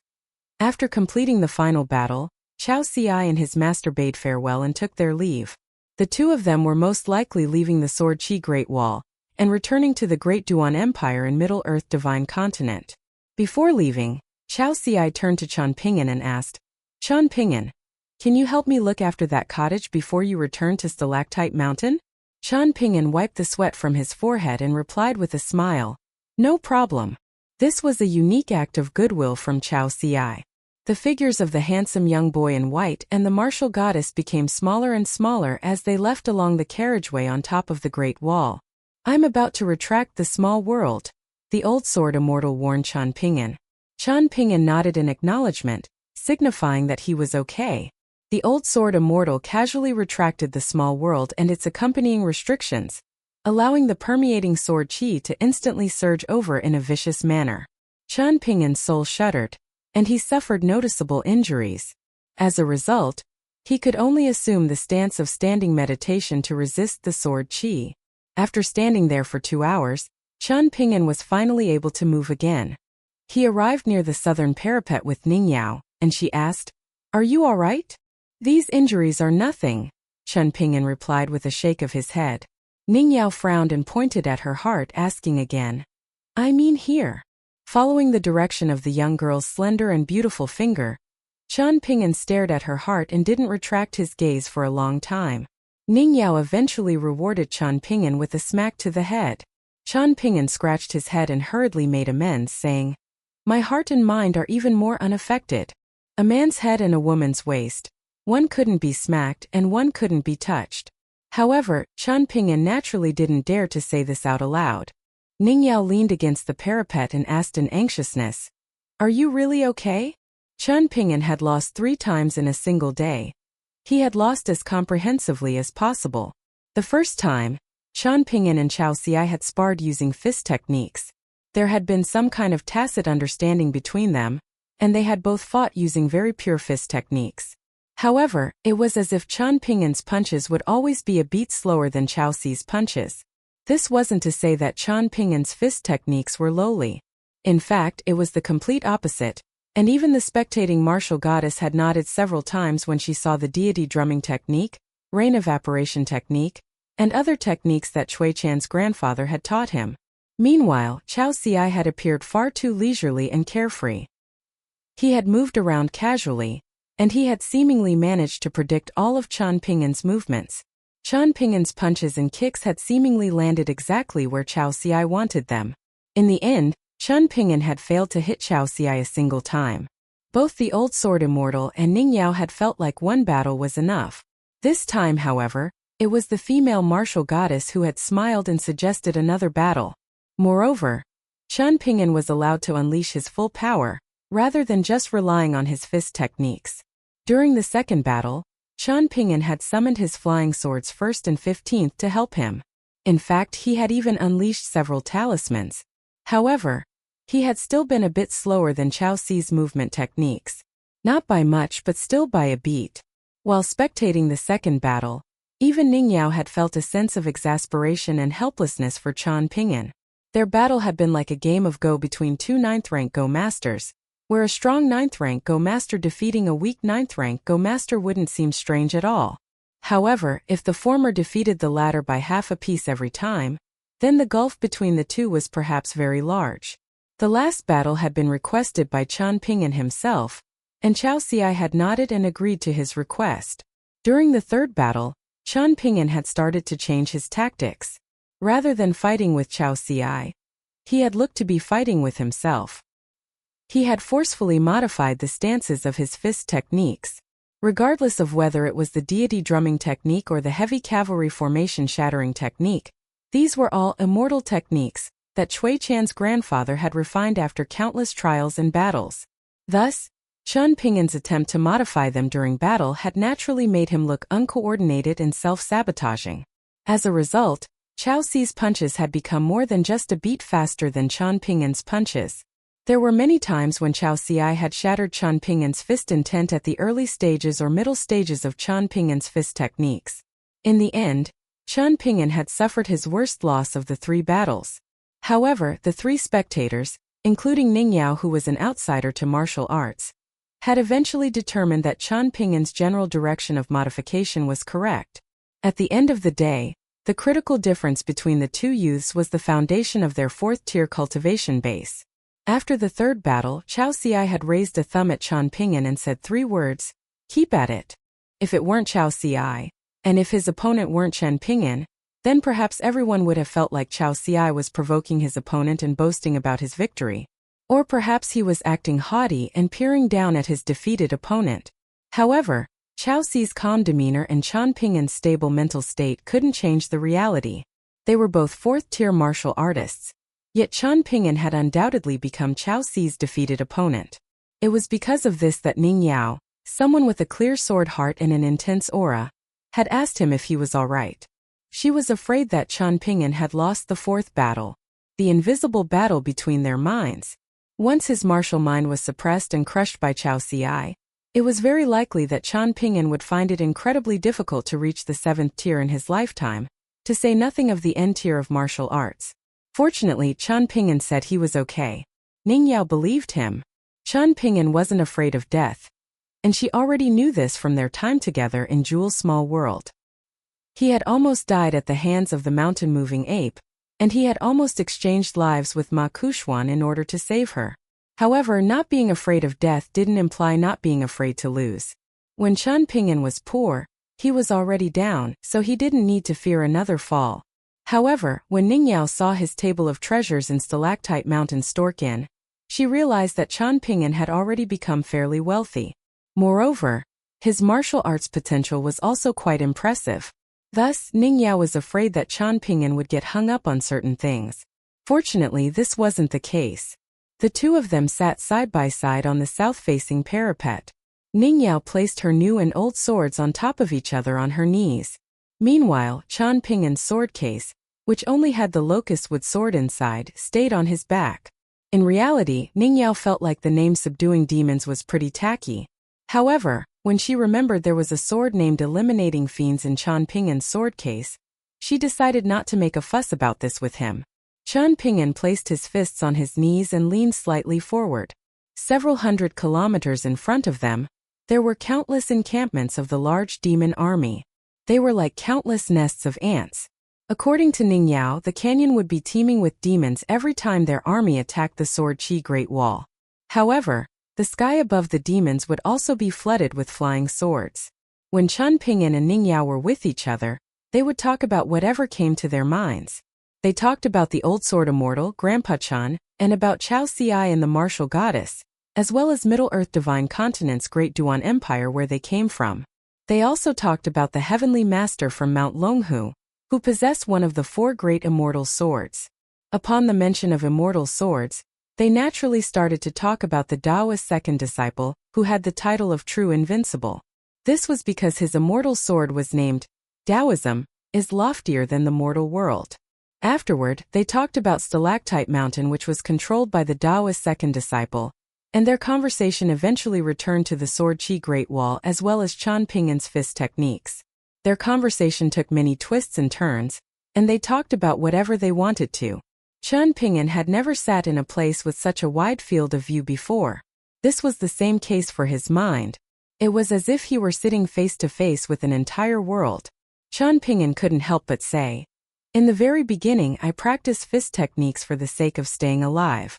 After I no longer needed to worry about my lifespan, I started to ponder why I was practicing fist techniques. For the first time, I felt like my fists definitely needed to be very quick. My fists needed to be quicker than anyone else's. Afterward, I felt like my fists didn't necessarily need to be the most powerful. However, they definitely had to be the most reasonable. Because of this, I read many books and sought knowledge from many people. I learned morals and social etiquette from others, and I told those beside me to inform me if I did anything wrong." Qian Ping'an grabbed his wine gourd and drank a mouthful of wine. There was slight helplessness in his voice as he continued. "When I speak reason with others, my ultimate hope is that they'll also speak reason with me. It isn't because I feel like my principles and reasons are definitely correct. However, during my long trip to this place, it was a shame that many people weren't even willing to entertain the idea of speaking reason. Official garb, esteemed surnames, immense wealth and lofty cultivation bases. Perhaps these things can all save a lot of worry and effort. Many people are convinced that these things are sufficient as their reason. Qian Ping'an suddenly thought of sword cultivators Wu Yu, the man whose sword techniques were unparalleled in the world. It seemed like sword cultivators Wu Yu, Mr. Qi's senior brother, also had a strong dislike for speaking reason. However, there was a fundamental difference between the two. One type of people purposely committed evil, while one type of people didn't bother others if they weren't bothered. If others did bother them, however, then the botherers could only accept their miserable fate when they were punished. Thus, Zhu Yu had chosen to distance himself from the human world. Moreover, he had said something that roughly meant that cultivators couldn't be regarded as humans anymore. Instead, they had already adopted a different state. Qian Ping'an only understood the literal meaning of Zhu Yu's words, and he didn't understand the deeper implications behind them. However, he felt like these words were very hefty and solemn. Qian Ping'an turned around and smiled at Ning Yao, saying, "Of course, if my fist techniques, and also my sword techniques in the future, can become the quickest and even quicker, then that's naturally the best." Qian Ping'an handed his sword nurturing gourd to Ning Yao before standing up and starting to slowly throw punches. He aligned his punches with the 18 stops technique taught to him by Aoyang. Aoyang had once said that his 18 stops technique was slightly different. Ning Yao frowned and asked, "Qian Ping'an, apart from practicing your fist technique so many times every day, you also have to think about all of these random things?" "I just think about these things casually," Qian Ping'an replied. There was a wide smile on his face, and his movements were carefree and slow as he threw punch after punch. However, his punches weren't lazy, but rather smooth and natural. Ning Yao turned around to look at Qian Ping'an, whose fist intent was like murmuring water. "Then have you ever considered this? What if thinking about all these things inhibits your martial arts cultivation speed? That Chao Ci definitely doesn't think about so many things." Qian Ping'an didn't stop and he chuckled. "He's a prodigy. Moreover, he's definitely the most impressive type of prodigy. However, I'm not a prodigy, so I need to think more and do more at each step of the way. I'm a mere mortal, and even you called me a country bumpkin just then. Because of this, it's necessary for me to reach a state of not wrong at each step of the journey. Afterward, I can reach a state of correct, very correct, and most correct. I can't be too hasty. When I was molding pottery and firing pottery in the past, I would often sit there for entire afternoons at a time. Only by not making any mistakes could I ensure a quality piece of pottery. This is a very simple principle." After saying this, Qian Ping'an habitually asked, "Right. Simple." Ning Yao retorted. Qian Ping'an was slightly puzzled and he asked, "Is it not simple?" Ning Yao took a sip of wine from the sword nurturing gourd and sidestepped the question, saying, "Simple is good." Qian Ping'an no longer followed the mountain-shaking guide or the fist stances taught to him by Cui Chan's grandfather. Instead, he followed his heart and allowed his fists to lead him forward. There was nothing weighing on his mind. A brief pause now and then, and a flurry of movements followed by a period of slow action. Qian Ping'an was completely immersed in this. "My bonded porcelain is shattered, and my bridge of immortality is destroyed. Once upon a time, I practiced fist technique simply to keep myself alive. In the end, however, I've still made it here and I've still managed to find you. I, Qian Ping'an, feel like I'm very amazing."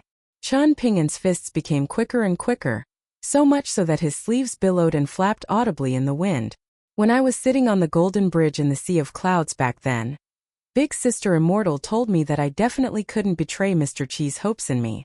She only chose me in the beginning because she chose to believe Mr. Qi. It was because of this that she was willing to gamble on that tiny sliver of hope with him. A 1 in 10,000 hope. That one exists and I am that one. This is enough." On the city wall, Qian Ping'an's fists suddenly went from quick to slow. However, this change in pace didn't seem jarring at all. He moved sideways and he continued to throw punches at Savage World to the south. All of a sudden, his fists went from slowest to quickest again, causing the wind around him to whistle. Cui Chan's grandfather had once uttered very proud words, saying that he wanted all of the martial artists in the world to feel as if he were the paramount heaven when they saw his punch. As if answering a question in his mind, Qian Ping'an roared with laughter and exclaimed, "All right," as he threw a punch. Ning Yao opened her mouth slightly. Was this still Qian Ping'an? In a rare display, Ningyao felt a little emotional and sentimental. After drinking a mouthful of wine that tasted like anxiety, she extended a hand and complained, "Chan Ping'an, I can't defeat many of you with a single hand anymore." Chan Ping'an stopped his movements before squatting down and chuckling. "I won't fight back if you hit me." Ningyao rolled her eyes and said, "Are you still a man? If word of this gets out, then you'll become the butt of jokes not only in the Sword Chi Great Wall, but also in Majestic World." Chan Ping'an's expression was firm and resolute as he promised, "If you're bullied by someone one day, then my fist will definitely be the quickest when I strike back, regardless of what martial arts tier I'm at." Ningyao pointed to the south of the Great Wall and asked, "You won't be afraid even if the opponent is a great demon at the peak stage of the 13th tier?" Chan Ping'an nodded in response. Ningyao pointed behind them and asked, "You won't be afraid even if the opponent is a sage from the Confucian temples in Majestic World?" Chan Ping'an still nodded in affirmation. Ningyao pointed above and asked, "You won't be afraid even if it's the Tao ancestor or Buddha?" Chan Ping'an nodded again. After nodding, he said in a quiet voice, "Ningyao, don't die on the battlefield." Ningyao turned around and didn't look at Chan Ping'an anymore. Holding the sword nurturing gourd in her arms, she looked down at the 10,000-year battlefield beneath them and nodded with a resolute expression in her eyes. "I don't dare to guarantee that I won't die. However, I'll definitely fight to stay alive." She suddenly laughed and said, "Chan Ping'an, you should also hurry up and strive to become the #1 great sword immortal in the world." Chan Ping'an scratched his head and replied, "I can't guarantee this either. However, I'll definitely try my best." Chan Ping'an walked over and sat down next to Ningyao. His shoulder leaned against her shoulder. Ningyao was slightly embarrassed, so she gently nudged him as if trying to push him away. However, Chan Ping'an leaned over again and again. Chan Ping'an's shoulder rocked back and forth just like that. In the end, the two of them silently gazed toward the south. One shoulder carried the hopes of Mr. Chi and Big Sister Immortal. One shoulder carried the expectations of the girl he liked. Even though it wasn't long grass and flying warblers, and it wasn't clear mountains and limpid waters, Chan Ping'an felt was very good. It couldn't be any better. The master and disciple, Pei Bei and Chao Ci, slowly walked along the Great Wall. Chao Ci glanced back in the direction of the thatched cottages and said with serious expression, "Even though his foundation at the 3rd tier is still quite far behind my foundation at the 3rd tier, I feel like Chan Ping'an still has the chance to follow behind me." The martial goddess smiled and said, "This is very high praise. Master, what do you think?" Chao Ci asked. Pei Bei shook her head lightly and replied, "It doesn't matter what I think. This depends on how you and Chan Ping'an develop in the future. This depends on your cultivation speed, the sturdiness of your foundation at each tier, and eventually the level of your martial Tao. Of course, who can live for longer is also critically important." Chao Ci nodded and asked, "Master, if there aren't any big accidents, approximately how long can you live for?" Pei Bei's voice was calm as she answered this question pertaining to her life and death, saying, "Ordinary martial artists at the 10th tier can live until around 300 years old if they minimize the depletion of their vital energy and participate in fewer life and death battles where they suffer severe wounds with difficult to remove side effects. I can live for approximately 200 years longer than that. However, this extra 200 years will allow me to do many more things." Chao Ci sighed with emotion and lamented, "At the end of the day, Chi refiners still enjoy a longer lifespan than us." Pei Bei didn't comment on this. Instead, she asked, "Do you have any other thoughts about Chan Ping'an?" "No," Chao Ci replied with a shake of his head. "You can leave the Great Duan Empire before you advance to the 7th tier. But you're definitely not allowed to travel to any other continent," Pei Bei warned. Chao Ci didn't mind this at all. When it came to the martial Tao, his true opponent was none other than himself. The tall martial goddess from Middle-earth Divine Continent couldn't help but chuckle. She reached over and stroked Chao Ci's head.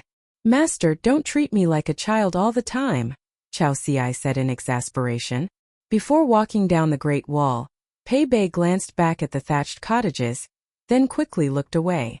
A sneaky smile appeared on her face. Pure martial artists in the same generation as Chao Ci would most likely feel very aggrieved. Those who respected and revered him could only gaze up at a tall mountain. They could only gaze up at him for their entire lives. Those who envied and felt jealous of him could only stare at the dust he left behind, and those who detested him and felt hostility toward him could only fume in helplessness. Pei Bei was very eager to see her disciple's ultimate height. After all, there was no second when it came to martial arts. Chen Ping'an had already stayed on the city wall for almost 10 days. Ning Yao visited today, and she told Chen Ping'an that an important guest was visiting her clan and that she needed to be present. Chen Ping'an continued to practice walking meditation along the city wall. After walking for several kilometers, he discovered a little girl dressed in a loose black robe standing in front of him. Her hair was tied into adorable twin braids, and she seemed to be just standing there and nodding off. She swayed back and forth, and it looked like she might plummet down the Great Wall at any moment. Chen Ping'an was extremely alarmed by what he saw, and he was just about to reach over to stabilize the reckless little girl. However, his 2 long journeys had allowed him to mature quite a bit. Colorful Garment Nation, Stalactite Mountain, and the Sword Chi Great Wall were all vastly different from each other. Thus, Chen Ping'an simply called out and pretended that he was asking her something. Speaking poorly and awkwardly in the local dialect of the Sword Chi Great Wall that Ning Yao had taught him, he asked, "Do you know who the old man in the thatched cottage is?" The little girl ignored Chen Ping'an and continued to wobble back and forth on the parapet.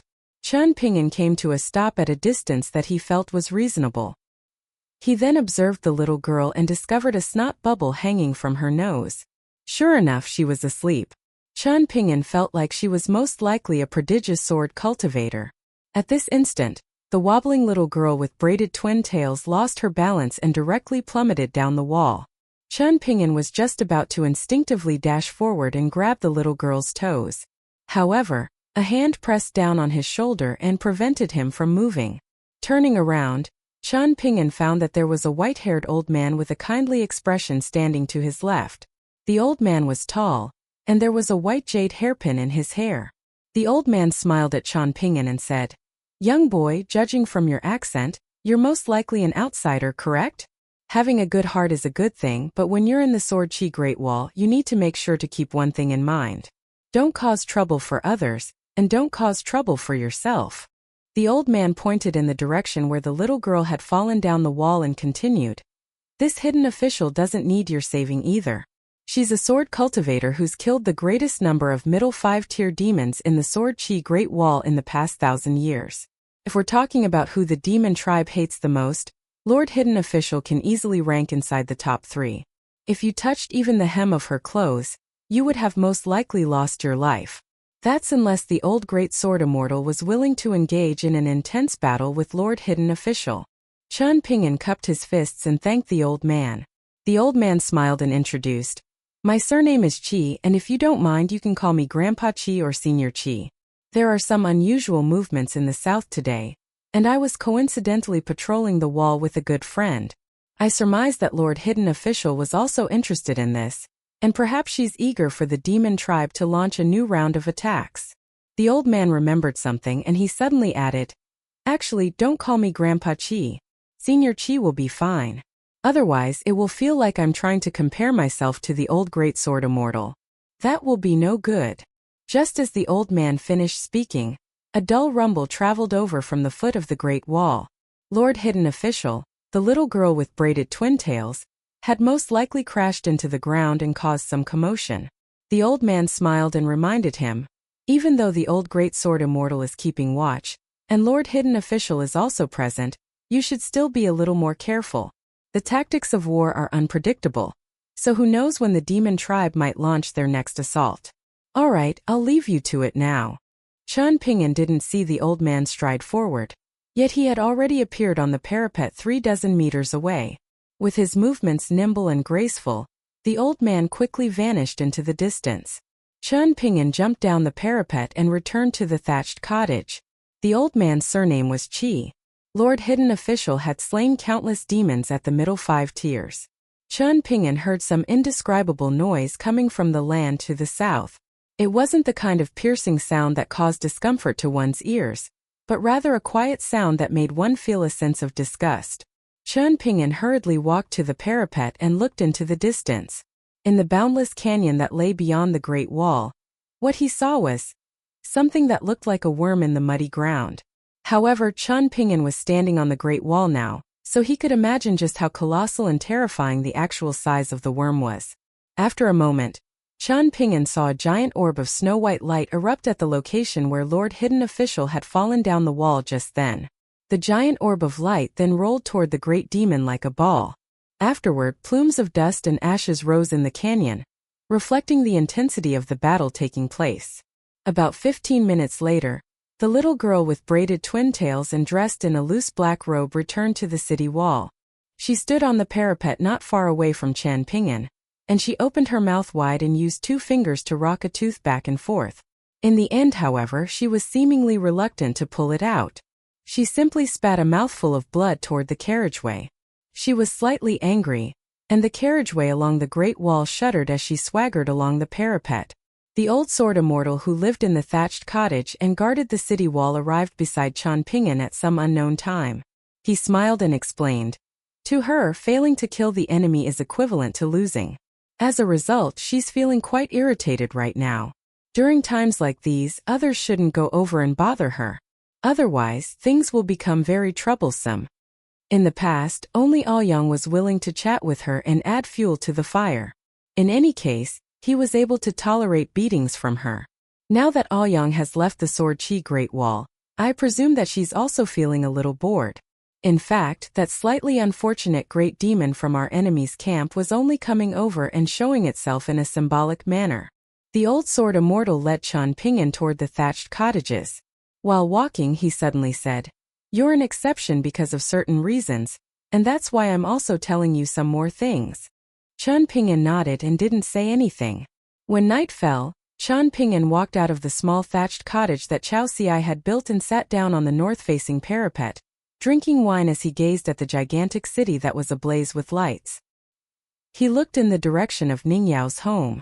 However, his left shoulder was suddenly smacked by someone, and when he looked over he discovered that Ningyao was already sitting next to him. She brought some food to the city wall this time, and she left it in the small thatched cottage nearby. She grabbed a pot of wine, and Chen Ping'an handed her his sword-nurturing gourd. Ningyao helped refill the gourd. When the pot was emptied, Ningyao casually tossed it off the Great Wall. It wouldn't make any sound when it crashed into the ground. After all, it was only a small pot and not Lord Hidden Official. Ningyao drank a mouthful of wine and started to zone out. Thus, Chen Ping'an accompanied her and also started to zone out. In reality, whether one is reasonable or not has nothing to do with whether they'll enjoy a good life or not, Ningyao said softly. Ningyao pointed at the city and continued. Over in that place there are people who are far too talented. No one can do anything about them as long as they stay within the rules, even when they wantonly kill innocent people. When they arrive on the battlefield to the south of the Great Wall, these people will still be renowned and revered heroes. When their sword qi soars into the heavens, and when they cut through the swarming demon army with peerless might, even those who resent them will have no option but to admit that things would indeed be very different without these talented sword cultivators. Ningyao swirled the wine gourd and said, "I've been to many places in Majestic World, and I've come across all kinds of people during my journeys. Some people are able to enjoy a lifetime of prosperity and wealth simply because they reincarnated into the right place.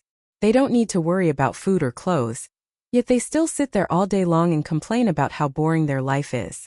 They like to grumble about how difficult they have it." She returned the sword-nurturing gourd to Chen Ping'an and asked, "These nonsensical matters are quite boring, aren't they?" Chen Ping'an thought for a moment and replied, "It's all right. Everyone has their own principles and their own way of living. They're not necessarily wrong just because their values don't align with ours. I'll be fine as long as liking to speak reason doesn't guarantee a bad life." How unfortunate. Liking to speak reason does genuinely lead to a difficult life, Ningyao said with a huff. Chen Ping'an started to carefully contemplate this matter. Ningyao turned around and looked at the earnestly thinking young boy. She couldn't help but chuckle and say, "I was only joking. Did you really believe me?" Chen Ping'an drank a mouthful of wine and asked, "There's something weighing on your mind?" Ningyao nodded and replied, "Someone wants to buy my clan's dragon-slaying platform, but I'm not willing to sell it. However, they're offering an astronomical sum, and they're also speaking about righteousness, generational friendships, and anything they can think of. Listening to them is quite annoying." Chun Ping'an didn't say anything to console Ning Yao. Instead, he gently grabbed her hand. Ning Yao suddenly smiled for some reason, and she continued, "However, whenever I think about your pitiful childhood when you would go hungry and secretly cry in Clay Vase Alley with tears and snot flowing down your face, I feel like these matters aren't so important anymore." Chun Ping'an smiled and looked into the distance. A gust of wind brushed over him, and it no longer brought him agonizing pain like it had when he had first arrived at the Sword Chi Great Wall. Right now, this gust of wind felt like the gentle breeze blowing through the mountains and forests in his hometown. "Is that so?" he said in a gentle voice. In the end, Ning Yao leaned on Chun Ping'an's shoulder and slept soundly until the next morning. Chun Ping'an sat there unmoving as he silently guarded the night. He had once come across a very moving line of poetry. Someone had engraved these characters onto the clay statue of a deity in the immortal tomb back in his hometown. Chun Ping'an hoped that the author was anyone but Ma Kuxuan from Apricot Blossom Alley. "Ever since childhood, I've been alone and looking after the stars of yore." The bright moon went into hiding, and the radiant sun rose as normal. It was a new day again. It was rare for Ning Yao to enjoy such a good sleep, and she wiped her mouth after she woke up. She stood up and stretched lazily, after which she directly jumped on her sword and flew down the Great Wall, heading back to the city in the north in a carefree manner. Even though Chun Ping'an had seen many immortals flying through the sky in a dashing manner before, Ning Yao in the very beginning, Wind Snow Temple's Wei Jin afterward, Lu Baqiao, and many more immortals on the Kuan ship, he still felt like Ning Yao's figure was extremely refreshing when she flew on her sword, no matter how many times he looked at her. Of course, he felt envious of her as well. Chun Ping'an returned to the small thatched cottage and ate some breakfast. Afterward, he walked along the northern parapet from left to right, practicing walking meditation and fist techniques as he did so. He was very adept at this already, and he could complete this training with his eyes closed the entire time. Before leaving, Ning Yao had told him that she might not have the time to visit him on the city wall today. Thus, Chun Ping'an brought some food with him and planned to walk further down the wall this time. Perhaps because he had been too close to the old Sword Immortals cultivation space before, there had been very few sword cultivators in the area. While training near the thatched cottage, Chun Ping'an had only come across the old sword immortal with the surname Qi, and Lord Hidden Official, the little girl who had killed the most middle 5-tier demons on the Sword Chi Great Wall. After walking down the right side of the Great Wall for an entire day, Chun Ping'an came across many more sword cultivators, old and young, male and female. Some were youths coming to the Great Wall to absorb sword intent and temper their sword Dao, and these individuals would often practice sword techniques by themselves or silently comprehend Dao. There were also some sword cultivators who patrolled the Great Wall in groups. However, without exception, not a single person greeted Chun Ping'an when they saw the young boy with a sword case on his back practicing fist techniques. There was only indifference in their eyes. Only after experiencing this did Chun Ping'an finally understand the old sword immortal's words somewhat. Here on the Great Wall, it was best not to cause trouble for others or oneself. Noon arrived and Chun Ping'an sat on the parapet and ate the dried meat and desserts that Ning Yao had given him. He chewed slowly, and he saw a group of 20 or so young boys and young girls walking over from the distance. Their sword strikes were intense and orderly, and their movements agile and energetic. Their sword techniques were artful yet simple, and their sword intent leaned toward deadly and dark. There was a middle-aged sword cultivator with a single arm nimbly walking behind the formation of youths, and providing them with guidance. They were most likely young descendants from the same clan cultivating and training together. Chun Ping'an didn't dare to look at them for too long, lest he be accused of trying to steal some other clan's secret sword techniques passed down by their ancestors. The middle-aged sword cultivator with a single arm glanced at Chun Ping'an and pondered for a brief moment. He then gestured with his hand, causing the group of young sword cultivators to cheer with joy as they rapidly stopped their cultivation. They broke up into smaller groups of 2 or 3, and sat down on the city wall. Another group of people who had been following the young sword cultivators from a distance immediately removed the bags from their backs and brought lunch over for the young boys and young girls. They were extremely respectful, and everything seemed natural and justified. Ning Yao had told him that there was a very strict hierarchy at the Sword Chi Great Wall. People placed heavy emphasis on clan lineage and meritorious service. An example of this was Lord Hidden Official. Hidden official was obviously not a surname. Instead, it was a strange official position with an ancient history that no one really knew about. In any case, the title of hidden official was hereditary, and those with the title were responsible for supervising the army, convicting criminals, rendering punishment, and so on. However, many clan leaders in the past had been weak and incompetent, becoming nothing more than a long shadow dragging over the north of the Sword Chi Great Wall. Very often, these clan leaders would be reduced to yes-men for the large clans in the city. However, the current Lord Hidden official was very different. She was publicly recognized as the fourth in command in the Sword Chi Great Wall. During the 13 battles with the demon tribe, this short-tempered little girl had participated in the first battle and caused her opponent, a powerful great demon with extraordinary combat power, to directly surrender and leave the battlefield. Enraged by this result, the little girl had chaotically smashed and pummeled the battlefield for 15 minutes. However, the Sword Chi Great Wall and the demon tribe had done nothing as they watched her vent her anger. Both sides were already accustomed to her antics. After Ningyao told him a few things about the events of the 13 battles, Qian Pingyan committed all of the powerful cultivators from both sides to memory. The naturalist cultivator from the Lu clan stood out from the rest, with the naturalist teaching described as one that influenced half the results. Both sides had only found out their opponent's order of cultivators at the very last moment. However, another silent yet turbulent battle had most likely been taking place the entire time beforehand. Lord Hidden official had made a good start for the human tribe. However, the Sword Chi Great Wall had fallen apart during the battles in the middle stages, almost collapsing once and for all. Fortunately, Aoyang had swooped in and saved the day, bringing the battles to a victorious end. After eating lunch, Qian Pingyan stood up and continued to walk forward as he practiced his fist techniques. During this time, he saw the old man with the surname Qi again. However, there was a handsome middle-aged man beside the old sword immortal, and the latter's aura was concealed while the former's aura was flourishing. On the surface, it looked as if the middle-aged man were superior to the old sword immortal. Qian Pingyan didn't walk over to speak with them. Instead, he simply stopped his walking meditation before slightly bowing his head and cupping his fists in greeting. The old sword immortal smiled and nodded in acknowledgement. However, he didn't engage in idle chatter with the young boy from outside of town either. Afterward, Qian Pingyan came across two young and strong sword cultivators who were drinking on the parapet, as well as a single-armed young girl standing on the parapet with an extremely large sword in hand. She was standing there unmoving. Qian Pingyan silently jumped down the parapet when he saw them, taking a detour along the carriageway. When he walked far away enough, he jumped back onto the parapet and continued to walk forward while practicing walking meditation.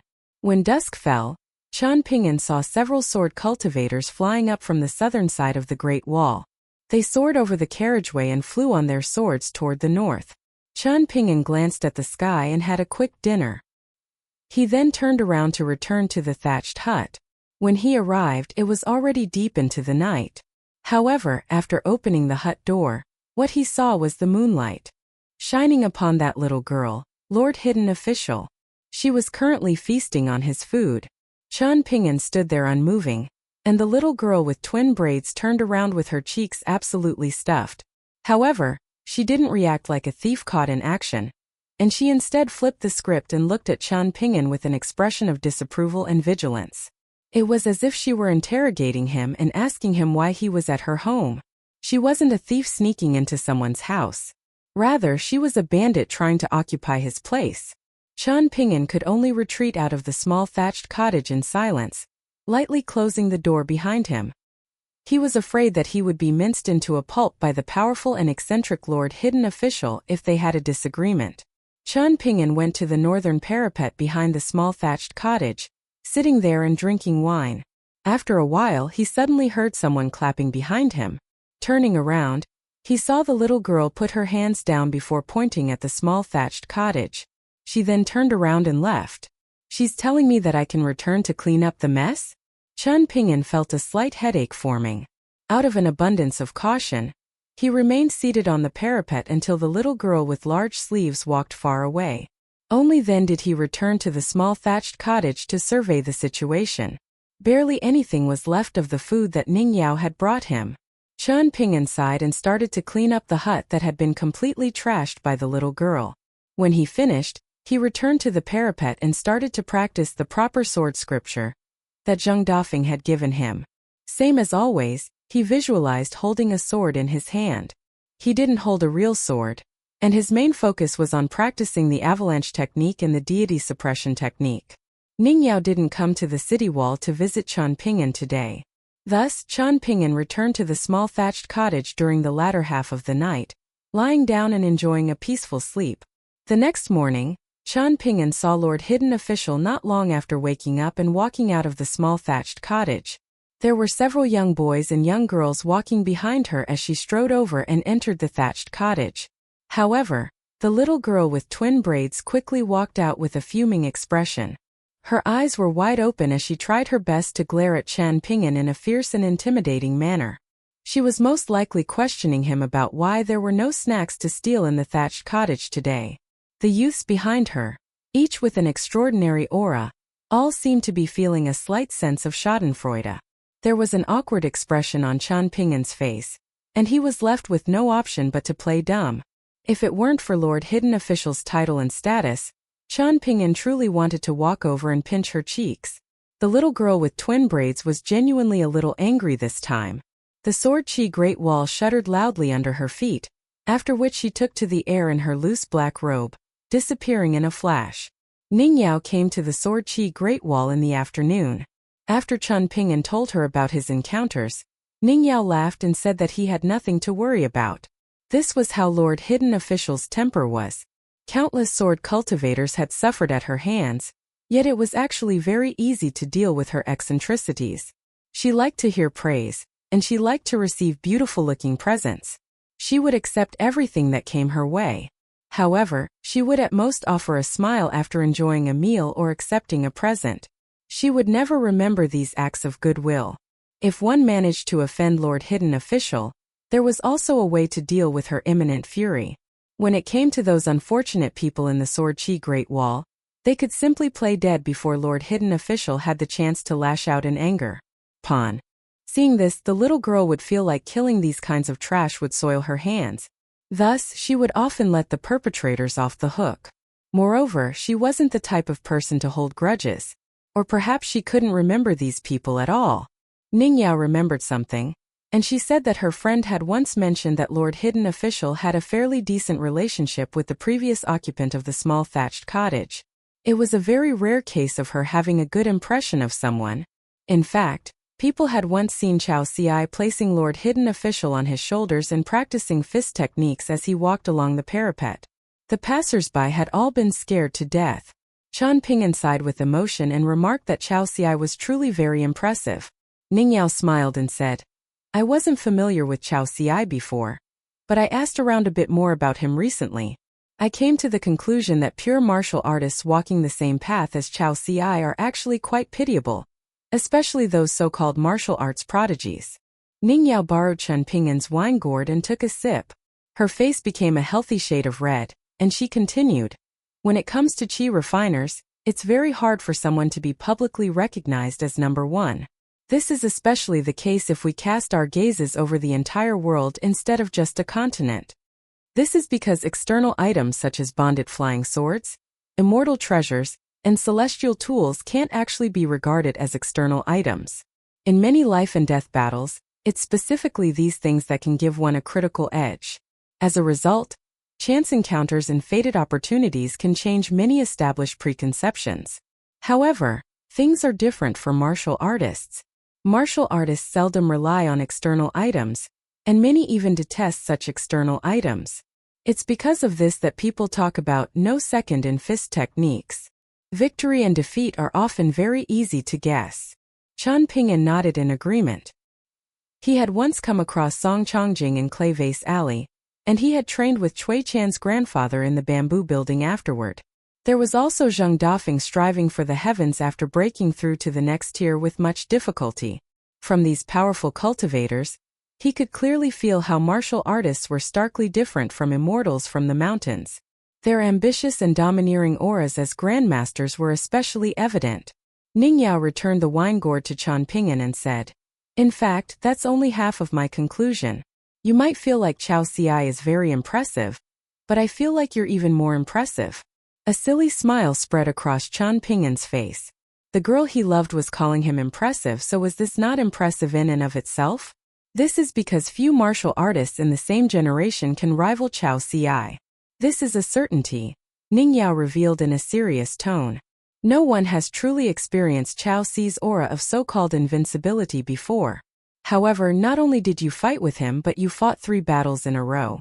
Even though you lost all 3 battles, it was truly a feat for you to remain undefeated in the battle of mental states.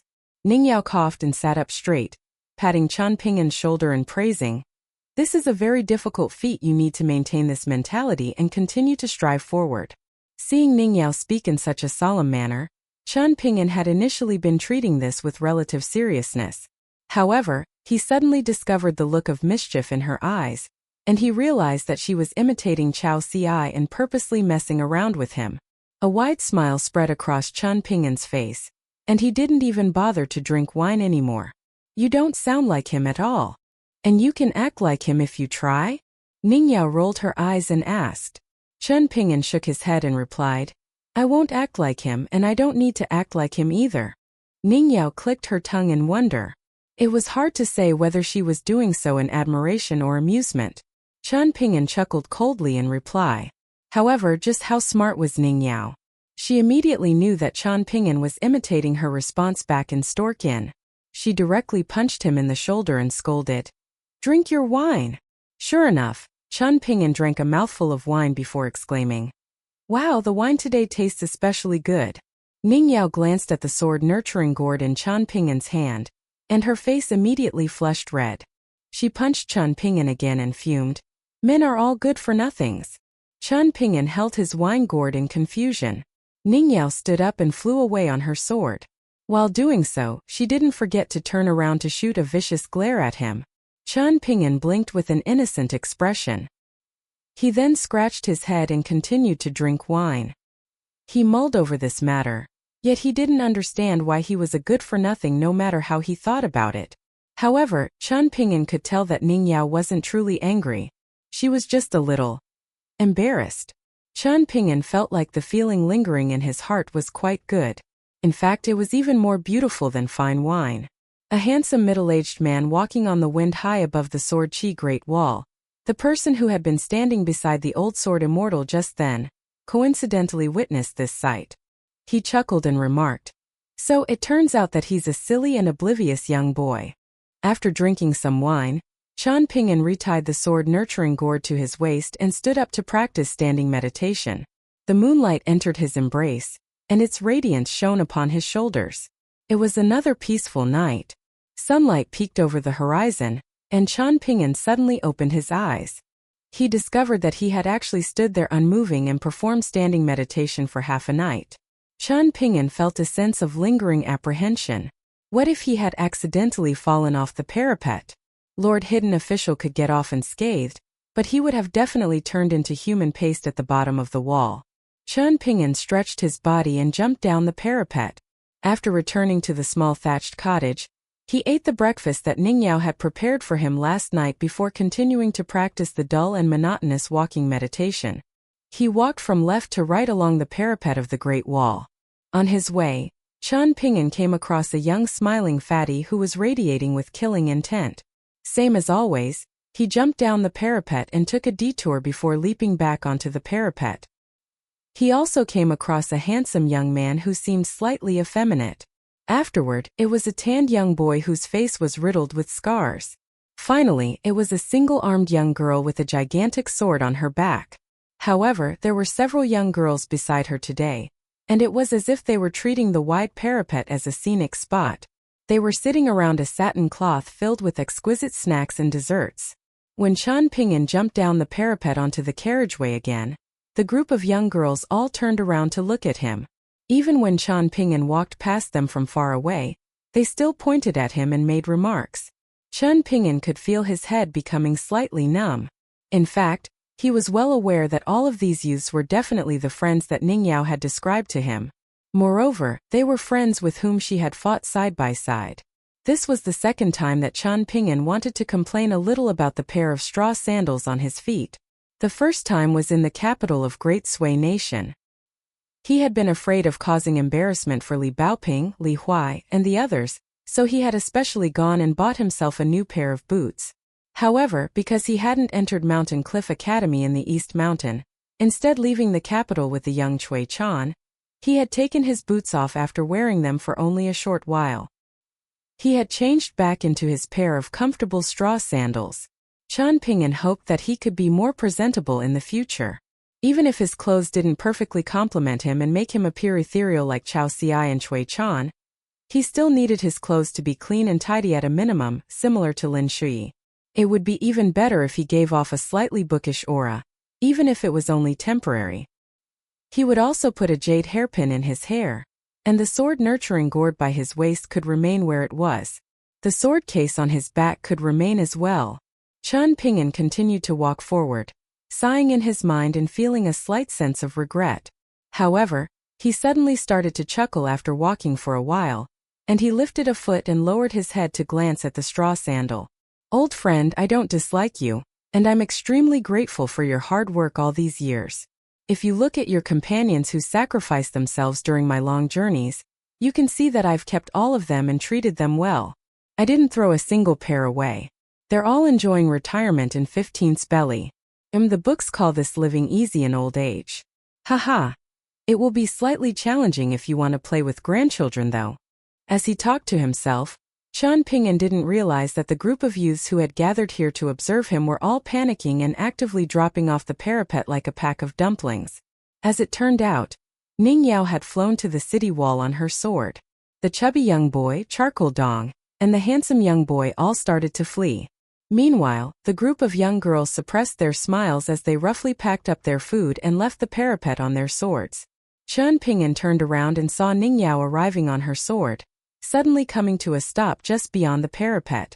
She then slowly continued forward, matching the pace of Qian Ping'an's walking meditation. "Don't mind them," Ning Yao said in exasperation.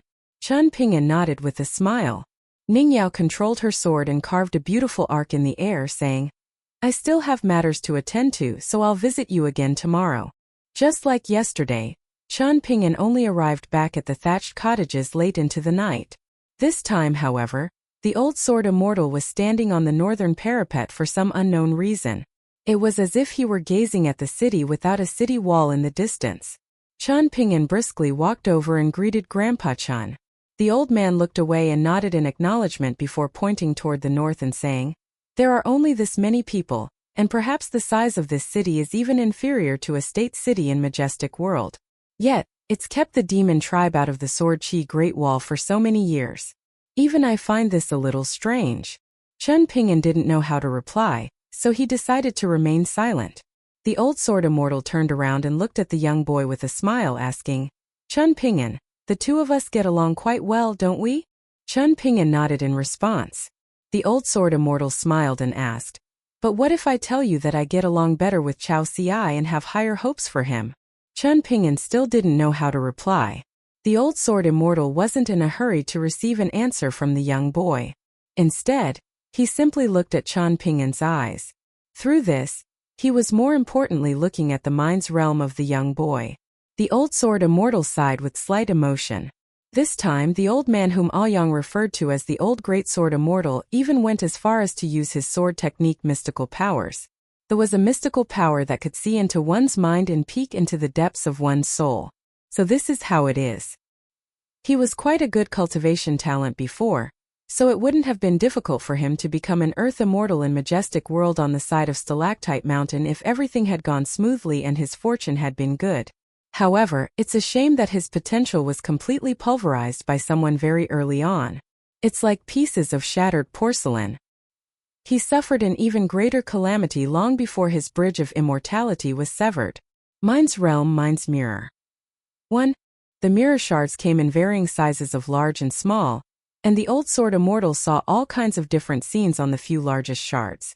If Confucian sages with profound cultivation bases witnessed the scenes in his mind's realm, they would perhaps see more things and naturally find them more bizarre as well. Thus, the old sword immortal discovered many more clues. To put things bluntly, this was a process similar to raising poisonous insects.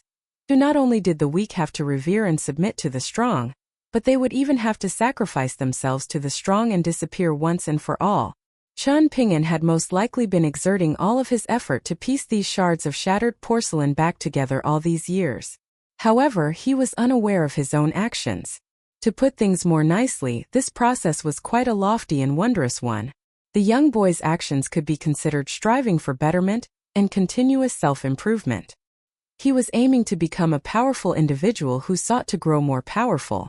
In the end, one or two shards would grow more and more dazzling, becoming like the sun and moon in the sky that suppressed the radiance of the stars. When it came to battles between mental states, one's cultivation base didn't play a major role. Thus, these battles were incredibly vicious and dangerous. Qi refiners had many theories and secret techniques. Examining one's conscience, testing one's heart, performing 3 self-reflections a day, defeating the demon in one's mind, and so on. Because of this, there were also many heretical teachings and demonic branches. These groups of people took advantage of all kinds of low-level cultivation techniques to take shortcuts. In the eyes of sect-level immortal forces, these people were heretical cultivators who had strayed from orthodoxy. In any case, there was profound knowledge behind all of this, and the theories involved were incredibly complicated, just like the undulating mountain ranges that contained peaks of all heights. Among all of the teachings, Confucianism, Buddhism, and Taoism were the 3 largest teachings. They were the largest mountains with the most profound founders. The school of military thought was a mountain that had lost its head. It was only a step away from succeeding. Once regarded as a member of the 4 great teachings, the Mahas sect was also in a similar situation to the school of military thought. It was like a large river that ultimately couldn't flow into the sea regardless of how wide it was. It was only a step away from becoming a large river that connected to the sea. Qian Ping'an was still unable to give an answer. However, the old sword immortal had already received an answer. He smiled faintly and said, "I accidentally heard everything when you and Ningyao were chatting about reason just then. Do you want to hear some ramblings from a person who has experienced many things?" Qian Ping'an resolutely nodded in response. The old sword immortal smiled and offered, "I can tell you a secret that's both reasonable and can allow you to lead a decent life. You definitely won't stifle yourself to death in the future." Qian Ping'an's eyes lit up and he exclaimed, "Please tell me, old senior." The old sword immortal chuckled softly and said, "Okay, listen carefully. When you encounter situations, you should tell yourself." The old sword immortal paused for a moment before continuing, "I blah blah blah. For example, I Chun Qingdu, you can say I Qian Ping'an." After saying this, the old man started to chuckle to himself. Qian Ping'an also started to chuckle. In the end, the old sword immortal clasped his hands behind his back, slightly hunched as he gazed at the peaceful city with a calm expression. "I've spoken reason everywhere. And I've spoken reason regarding all matters. I've already spoken enough reason in my life. I have a clear conscience. However, you people are still so pathetic. I'm sorry, but I'm not going to speak reason with you people this time." Qian Ping'an quietly listened to the old sword immortal's words. The old sword immortal squinted his eyes and said in reminder, "Of course, you can't do this too many times. However, it's definitely okay to do this once or twice every 100 years. For example." The old sword immortal slowly extended a hand toward the north. It was only a casual motion, yet it was as if the colossal night sky above the Sword Qi Great Wall were being torn apart. A brilliant radiance instantly erupted, and then shrunk to the size of an extremely thin ray. This ray of light was incredibly bright, and it descended from the sky and smashed into someplace in the city, causing countless rays of golden light to explode from the earth. From a distance, it was as if the golden body of an upper 5-tier sword immortal was crumbling at this moment. Qian Ping'an's jaw dropped when he saw this. The old sword immortal chuckled and said, "Drink some wine to calm down." Qian Ping'an dazedly grabbed his wine gourd and offered it to the old sword immortal. Qian Qingdu was only teasing the young boy beside him, so he didn't reach over to grab the sword-nurturing gourd. He turned around and bobbed his head as he slowly walked forward. He then lightly jumped down the parapet and murmured to himself, "A silly girl has found herself a silly boy. What a perfect match." A sigh sounded somewhere in the Sword Qi Great Wall. It was as if someone didn't agree with the old sword immortal's decision to suddenly lash out and kill someone, yet they were unwilling to step forward to reason with him. Beside the sighing person, an old voice sounded. The victim was only at the unpolished jade tier. Moreover, Chan Qingdu had his reasons to do this, so you should just endure it. The sighing person sighed again. The old voice gave a helpless chuckle and persuaded the interlocutor to the best of its ability. Expounding the principles and rules of Confucianism to Chan Qingdu is the same as a chicken trying to speak with a duck. What's the point? In addition, Confucianism is a teaching close to the people. Scholars don't aim to become Buddha, and scholars don't chase after longevity. The Tao underfoot is neither lofty nor distant. Why force Chan Qingdu to adhere to the rules for everything? Is he a sage or a flawless individual? Everything will become much easier if you don't measure Chan Qingdu against the yardstick of sages. The consequences of one unreasonable action from Chan Qingdu are perhaps more severe than the consequences of 10,000 unreasonable actions from mortal beings. The sighing person replied in an indifferent voice. The old person chuckled and replied, Chan Qingdu is a sword cultivator, while you're a Confucian scholar. The two of you are not the same. The Confucian scholar fell silent for a long while. In the end he murmured, a scholar travel-worn and busy, yet what purpose does he yearn to achieve? 1. The old man also sighed after failing to convince the Confucian scholar. Chan Qingdu. Someone bellowed in the city to the north of the Sword Qi Great Wall. A burst of light shot up from the ground and carried with it an unstoppable might of wind and lightning as it soared toward the Great Wall. The hunchbacked old sword immortal who had already jumped down the parapet frowned upon seeing this. He lightly flicked his sleeve and dragged Chan Ping'an from the parapet, pulling the young boy behind him. Meanwhile, he took Chan Ping'an's original spot and directly faced that overbearing sword cultivator.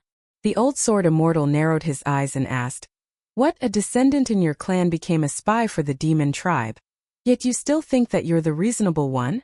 The furious sword cultivator came to a hovering stop in midair, a dozen meters away from the Great Wall. He was a tall old man with a snow-white beard and hair. His aura was extremely majestic, and he showed no signs of respect or fear, even though he was facing the most experienced and most powerful senior in the Sword Qi Great Wall. There was incandescent fury on his face as he interrogated. My Dong clan naturally has clan rules and clan laws to punish traitors.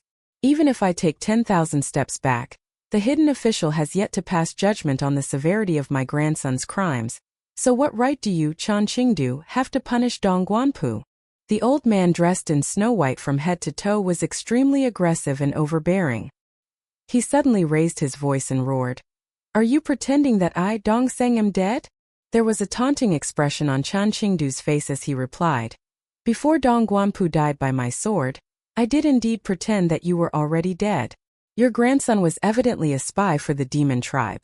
Yet your Dong clan managed to drag investigations on for an entire month. If it were another clan, for example the Chun clan, do you believe me when I say that even a day of investigations would be too long? The old man who had charged over from the Dong clan was burning with rage. Is a sword immortal at the unpolished jade tier who was willing to repent and make up for his crimes not better for the Sword Qi Great Wall than a corpse?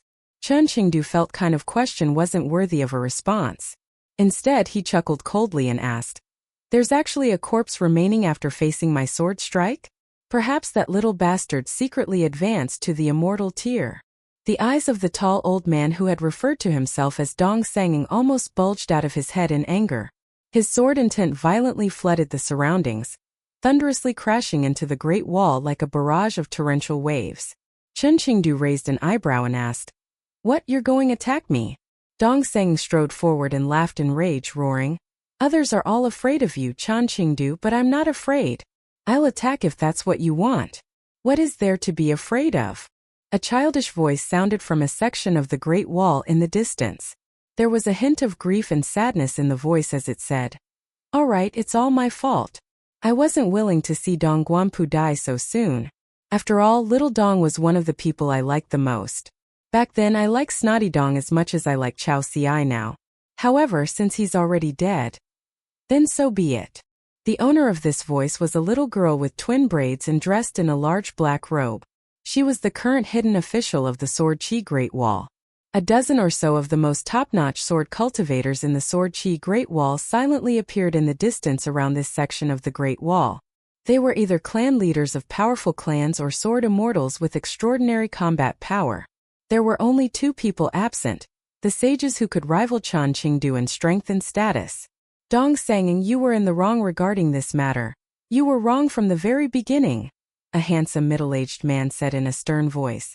You place far too much hope and expectations on Dong Guanpu for all these years. And it was because of your actions that Dong Guanpu's sword heart became so extreme. It was because of this that he insisted on traveling to Savage World to train among the enemies, resulting in this calamity. He believed that the Sword Chi Great Wall had Dong Sanging had Aoyang, and could also have Dong Guanpu in the future. However, I felt wasn't the case. So be it if he didn't listen to me, what with his youth and vigor.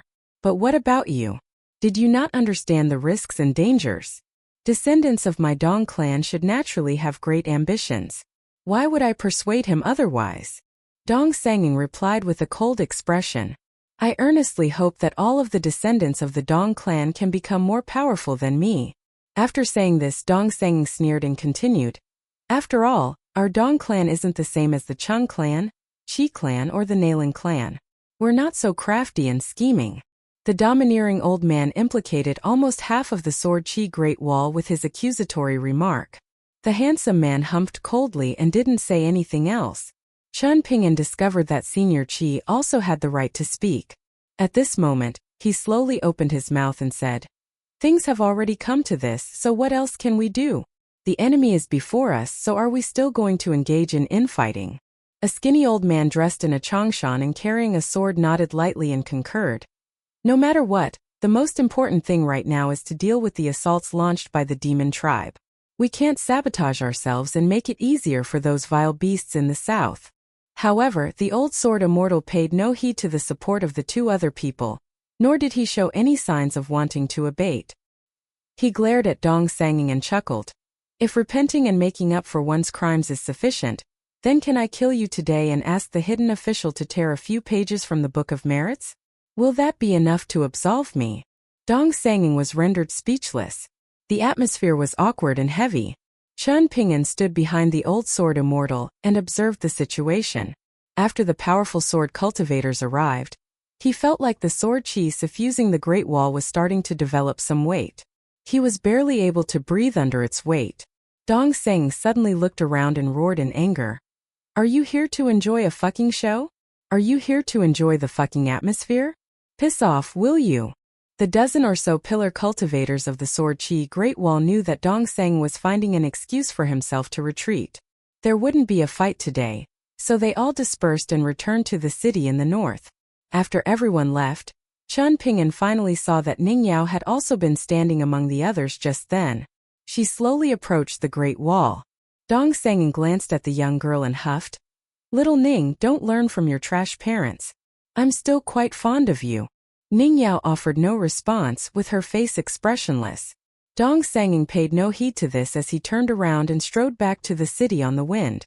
Lord Hidden Official, who was standing on the parapet, was the most heartless of them all. She was secretly yawing the entire time. However, she suddenly scrunched her face at this moment and hesitated for a brief while. She then opened her mouth and pressed her thumb onto her wobbly tooth. She gently wobbled it back and forth, yet she was ultimately unwilling to pull it out. She closed her mouth before turning around and mumbling to herself as she walked far away. The old sword immortal, Chan Qingdu, appeared unfazed by tonight's events.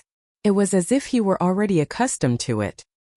He smiled at Ning Yao before jumping down the parapet and returning to his old thatched cottage.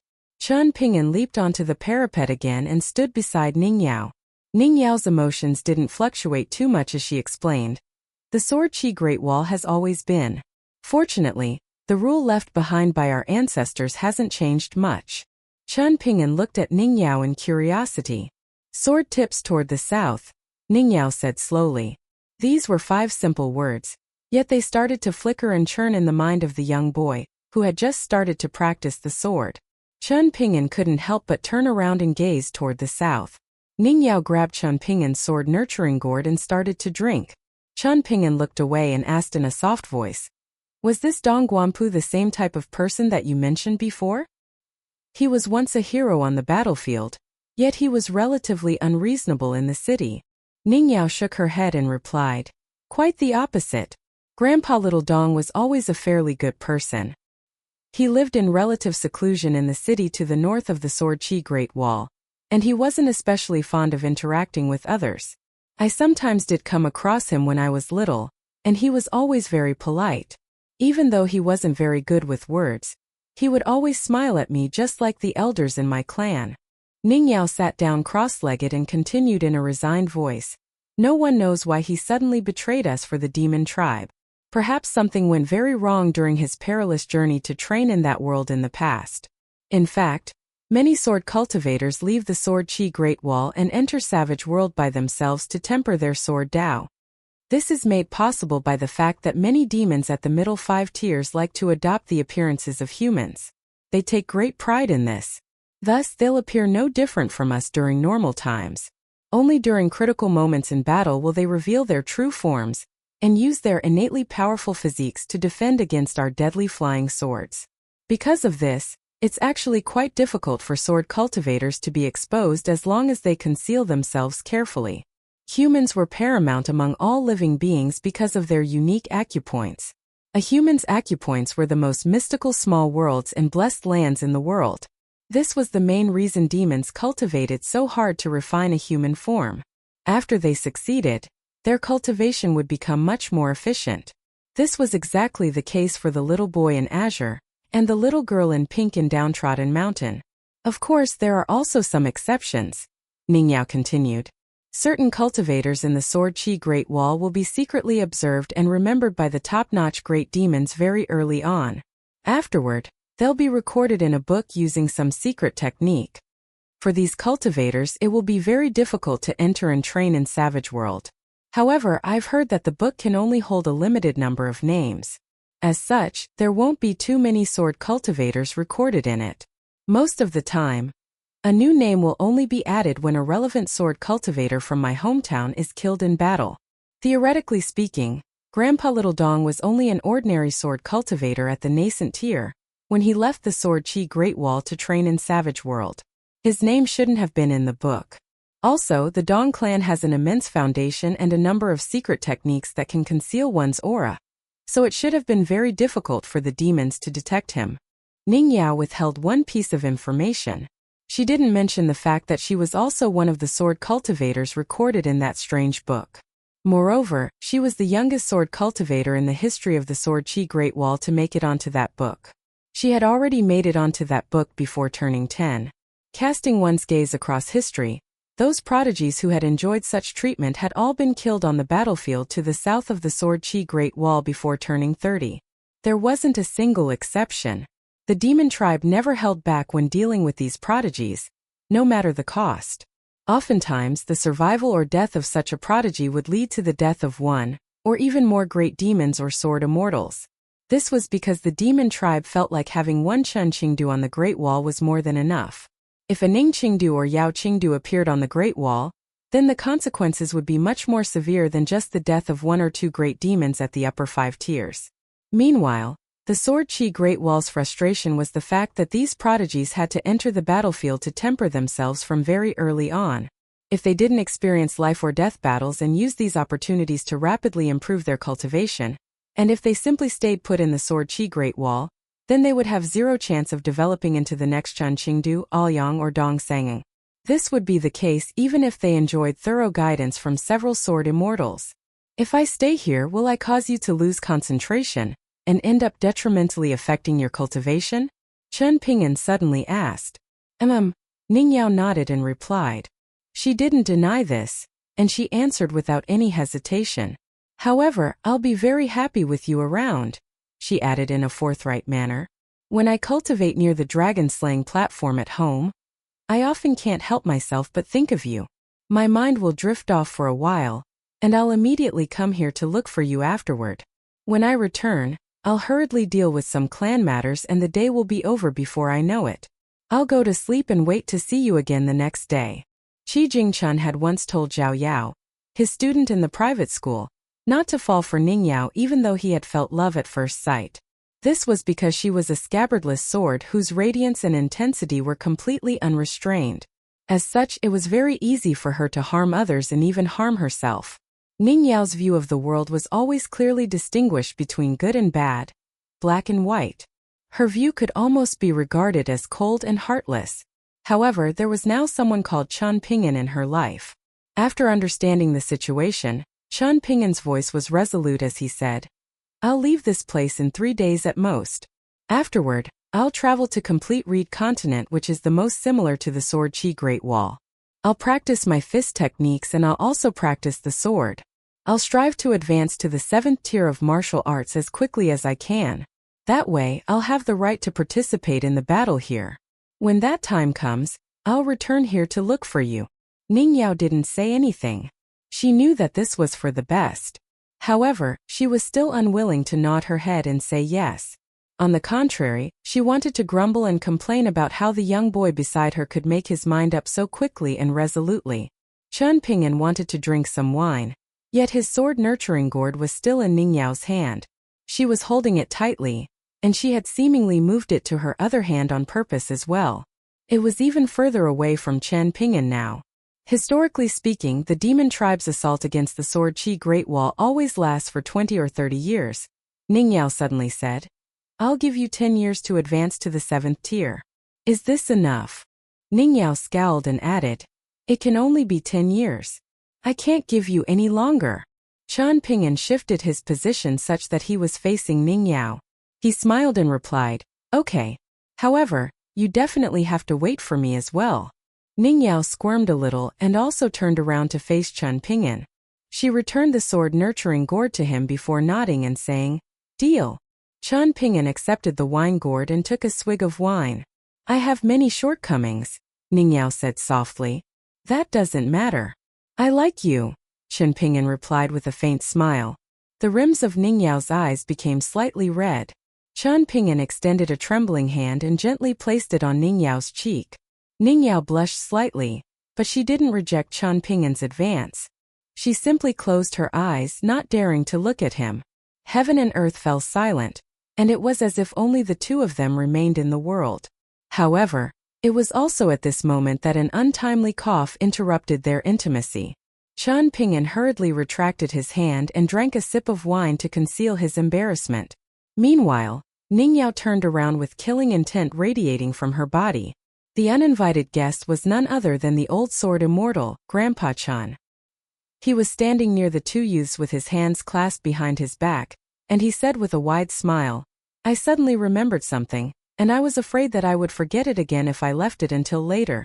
So, I hurriedly returned here to speak with Qian Ping'an." Ningyao grabbed the wine gourd and turned around to face the city in the north. She had her back to the old sword immortal. Qian Ping'an jumped down the parapet and asked, "What's the matter, Grandpa Qian?"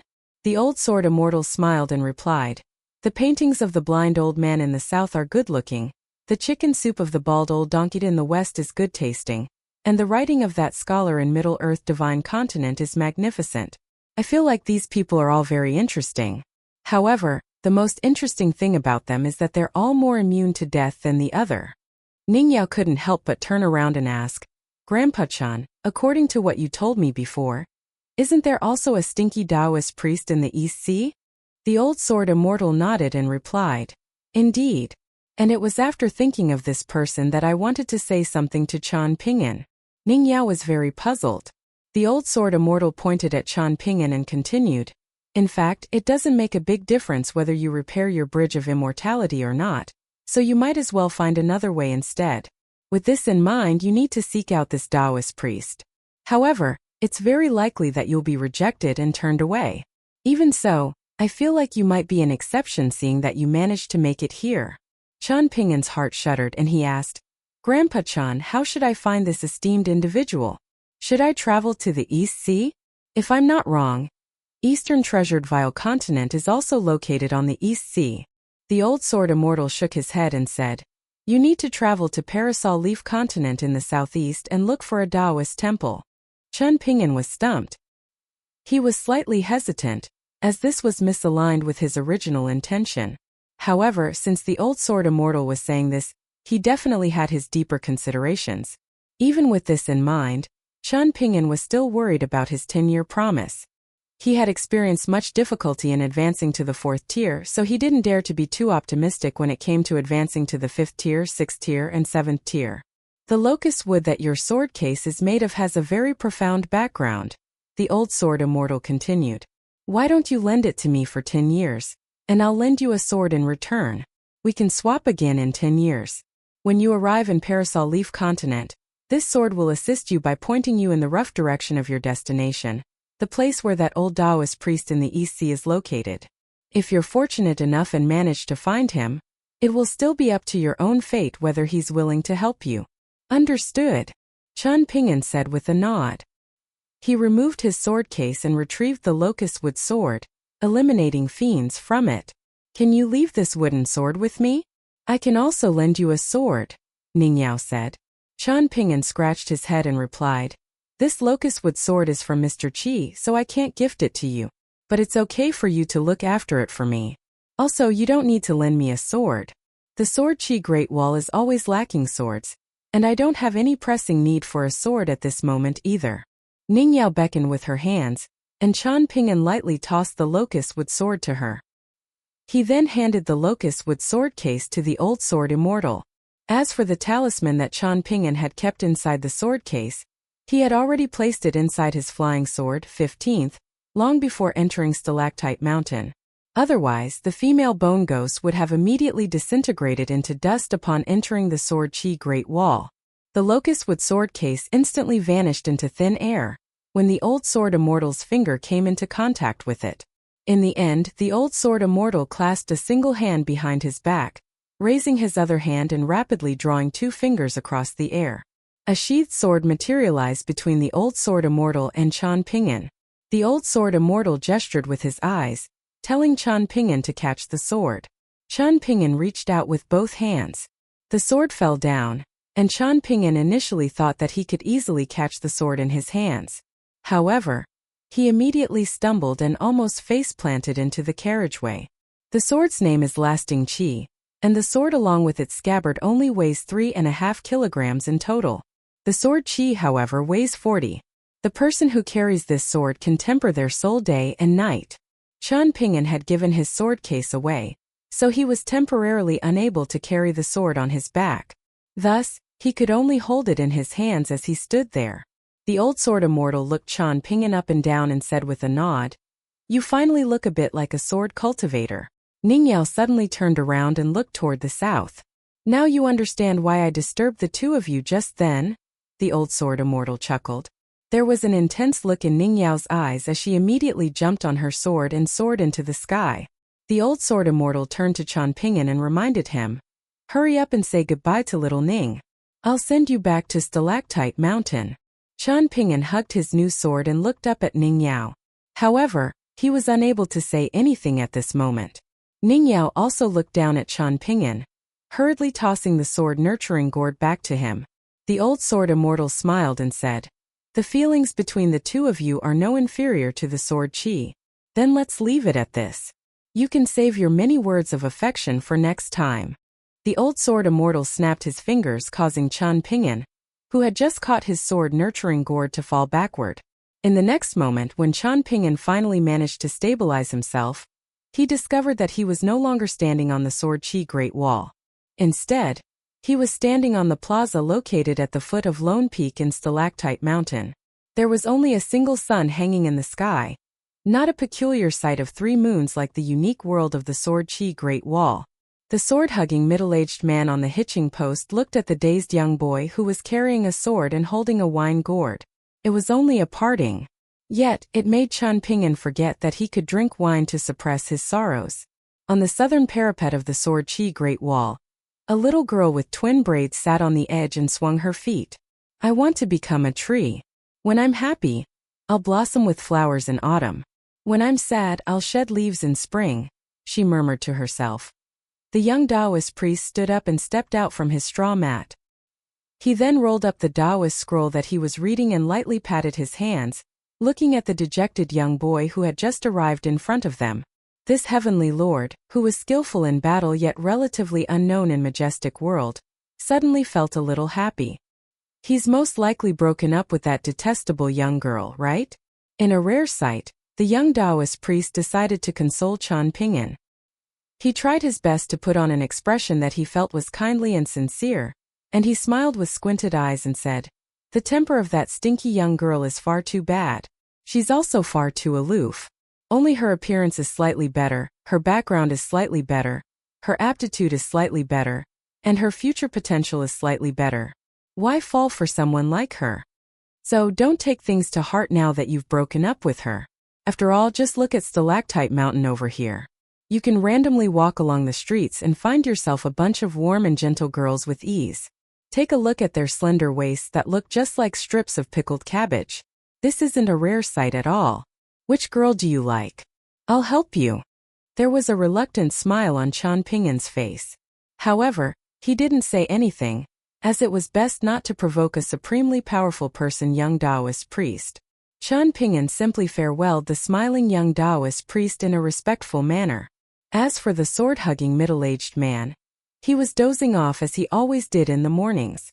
Thus, Qian Pingyan didn't disturb his beautiful dreams. Ning Yao had mentioned this person to Qian Pingyan before. He had participated in the 9th of the 13 battles, yet he had lost to a 12th-tier great demon who was only 100 years old. It had been a pitiful loss for him, while that young great demon with a celestial tool had suddenly shot to fame from out of nowhere. The great demon's name had spread throughout the world that lay to the south of the Sword Qi Great Wall. Meanwhile, the sword-hugging middle-aged man had been sent here as punishment, with Stalactite Mountain being his prison. The sword-hugging middle-aged man was an itinerant sword immortal. He was over 500 years old, yet he hadn't started a family or left any descendants at the Sword Qi Great Wall. According to rumors, he had once had a Dao partner of mediocre cultivation talent when he was still at the early stages of the middle 5 tiers. After she died on the battlefield, this sword immortal had never married another woman in his long life that followed. He had a fairly good relationship with everyone, yet he didn't have a very deep relationship with anyone.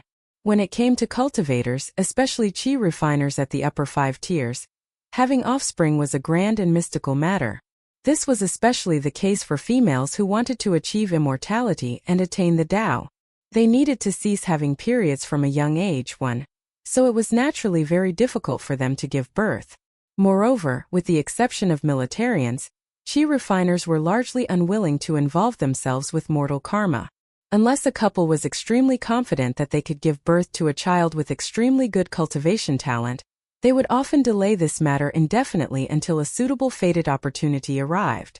Otherwise, how would those immortal clans and forces in the mountains deal with descendants and disciples who were as weak and mediocre as mere mortals? Would they raise them as if they were raising chickens and dogs? So be it if these pitiful insects with poor talent yet high standards were willing to lead a peaceful life and wait for death. In reality, however, many such untalented hacks had brought destruction to their clan or force throughout history. Moreover, even if cultivators were willing to afford their descendants patience and love, it was ultimately a sorrowful affair for white-haired elders to continually and helplessly farewell their black-haired descendants.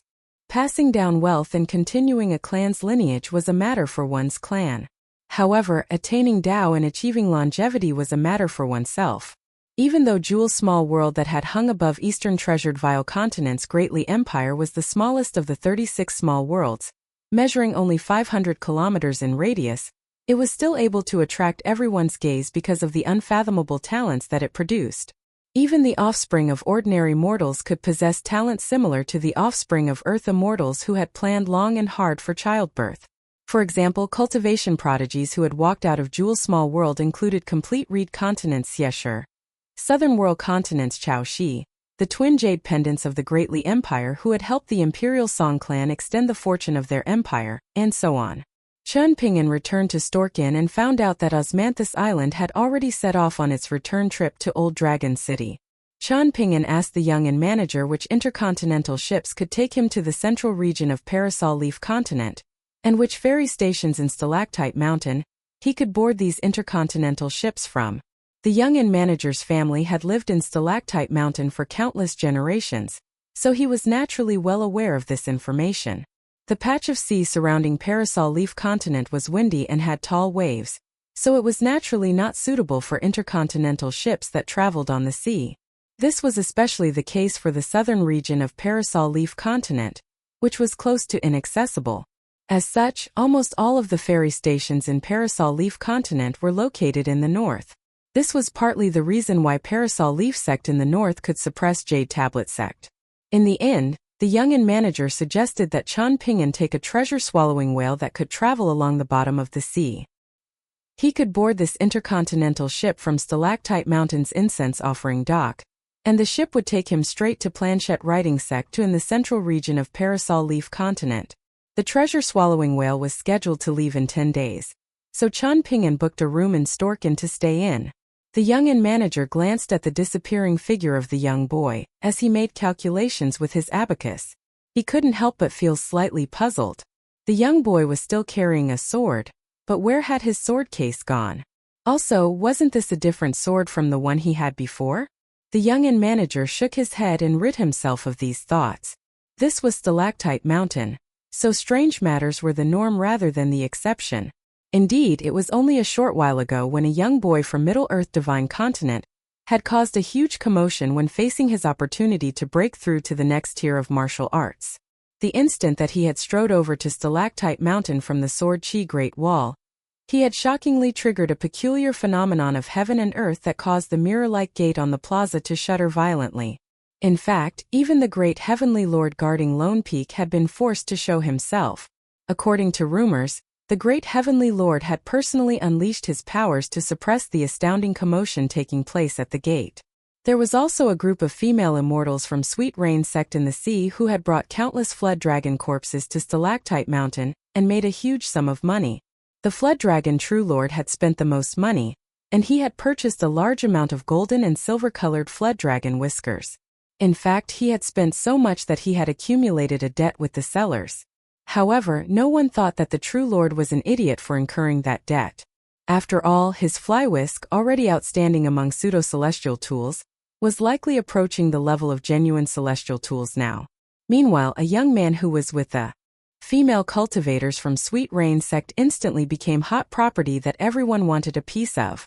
As it turned out, this fortunate person who had just married into Sweet Rain Sect was not only the Tao partner of the extremely renowned celestial maiden Pengtu 3, but the founder of Sweet Rain Sect had also discovered that he possessed truly outstanding cultivation aptitude. Afterward, celestial maiden Yulan, who was renowned throughout the South Sea, had also fallen in love with him and become his wife. And thus, two golden core tier celestial maidens who had the potential to become earth immortals were now married to the same man. Such great fortune truly made him the envy of all others. On the path of cultivation, whether one's fortune was good or bad could truly make an astronomical difference. After traveling to the Sword Chi Great Wall, Chan Ping'an had stayed on the Great Wall the entire time and not gone anywhere else. While staying there, he had felt like he could say his bellyful of words slowly. After being tossed back to Stalactite Mountain, however, he discovered that it was already too late. However, aggrieved as he wasn't feeling too sad at this moment.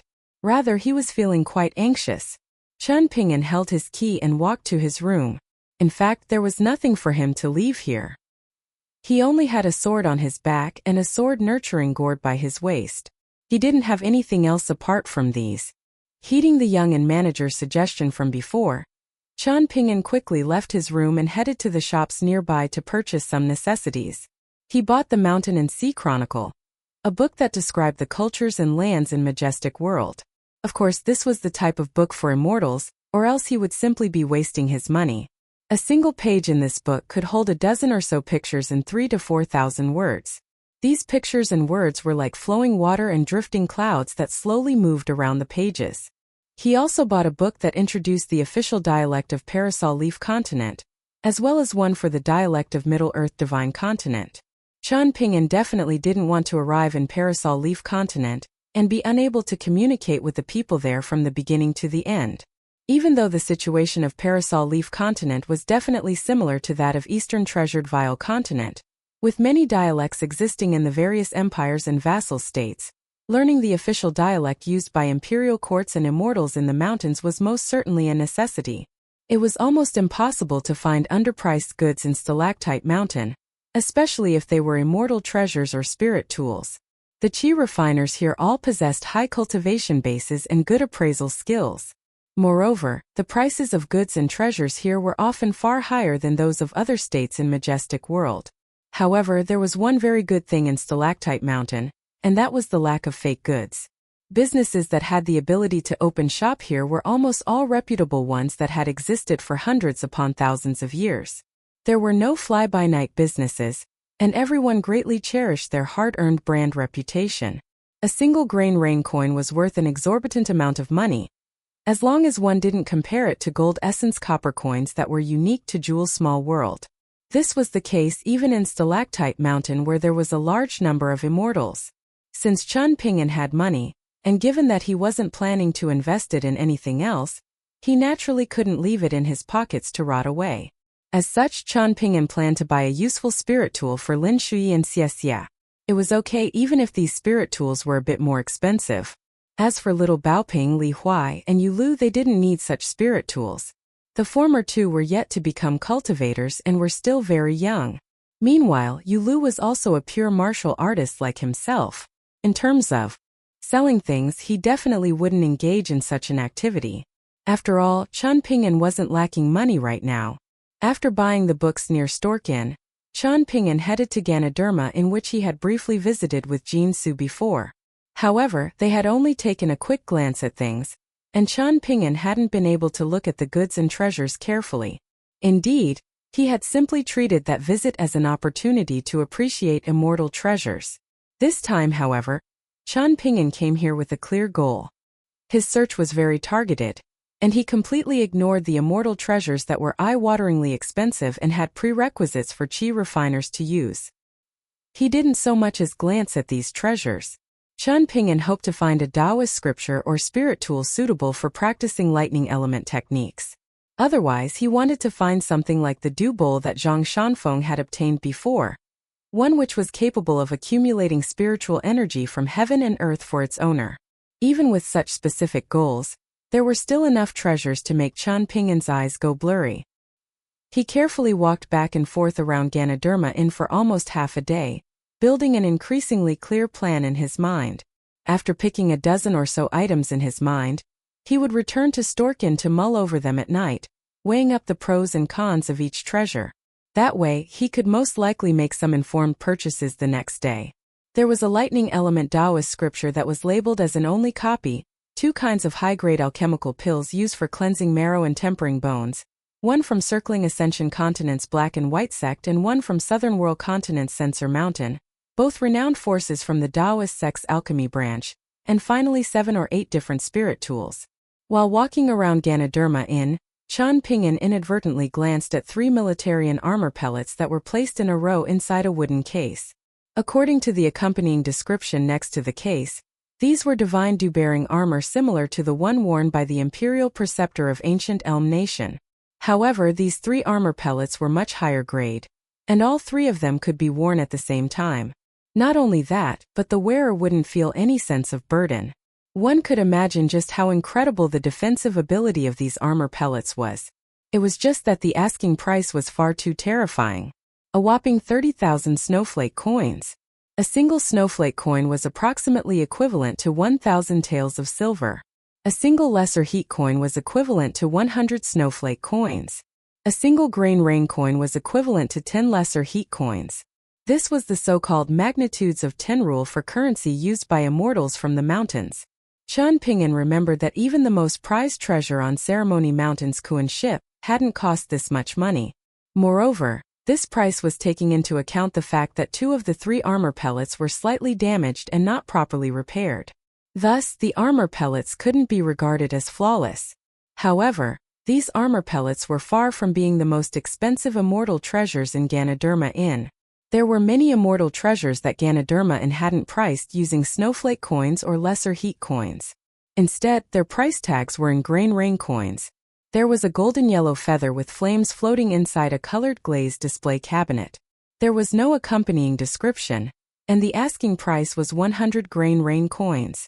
There were also some items radiating with brilliant colors and some items that appeared completely unremarkable. These items didn't have a price, and they were instead marked with negotiation. Chen Ping'an felt a little numb after seeing all of this. Night arrived and Chen Ping'an decided on the 2 items that he would buy. There was the lightning element Taoist scripture that Ganoderma dared to claim was an only copy that is unfortunately missing dozens of pages, else the scripture would be priceless. He would give this scripture to Lin Shuyi. There was also the divine dew-bearing armor that couldn't be repaired to its original form. In fact, the price of both treasures was far above Chen Ping'an's planned budget. These treasures almost cost as much as immortal treasures.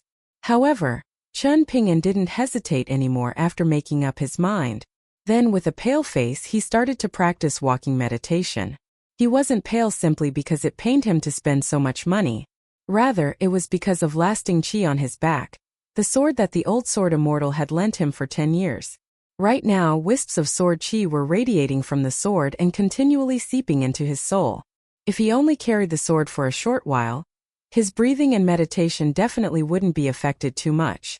However, carrying the sword for extended periods of time would cause him to suffer quite some punishment. This was a bit similar to the deity drumming technique created by Cui Chan's grandfather. The effects would continually stack as time went on. However, Chen Ping'an discovered that the 18 stops technique was more useful than the breathing technique taught to him by Old Man Yang, when it came to helping him resist the sword qi that could freeze one's heart and cleanse one's soul. Nonetheless, it was still very painful and difficult to endure. Yet, it was this extremely familiar sense of pain that surprisingly made Chen Ping'an feel at ease. The next day, Chen Ping'an went to Ganoderma Inn and bought the 2 treasures, handing over money in one hand and receiving the treasures in his other. There was no mishap. The only surprise was that Ganoderma gifted him a small carved work after he paid for the 2 treasures. This was a white ox holding a piece of Ganoderma in its mouth. Ganoderma explained that today was the birthday of one of their founding ancestors, so Ganoderma would always give their esteemed guests who spent enough money some small presents on this excellent day. These were the cheapest acquired spirit tools, and such spirit tools could be categorized as elegant ornaments for the study tables of wealthy clans. They were something to fiddle around with. Chen Ping'an discovered that there were indeed more customers than yesterday. Moreover, some children accompanied by their elders as they walked out of Ganoderma were indeed holding ornaments similar to white jade Ganoderma Rui. It was already night when Chen Ping'an returned to Stork Inn. While taking a break after practicing walking meditation, Chen Ping'an heard someone lightly knocking on his door. He looked over and asked quietly, "Who is it?" The man outside the door chuckled and spoke using the dialect of the Sword Qi Great Wall, saying, "I'm the gatekeeper who always sits on the hitching post. Little Ning asked me to deliver a message to you, and also bring you an item." Chen Ping'an hesitated for a moment before walking over and opening the door. He then silently retreated several steps. Fortunately, his visitor was indeed the sword-hugging middle-aged man. One's appearance could be disguised, but the unique flavor of one's sword qi couldn't be faked. The middle-aged man wasn't holding his sword this time.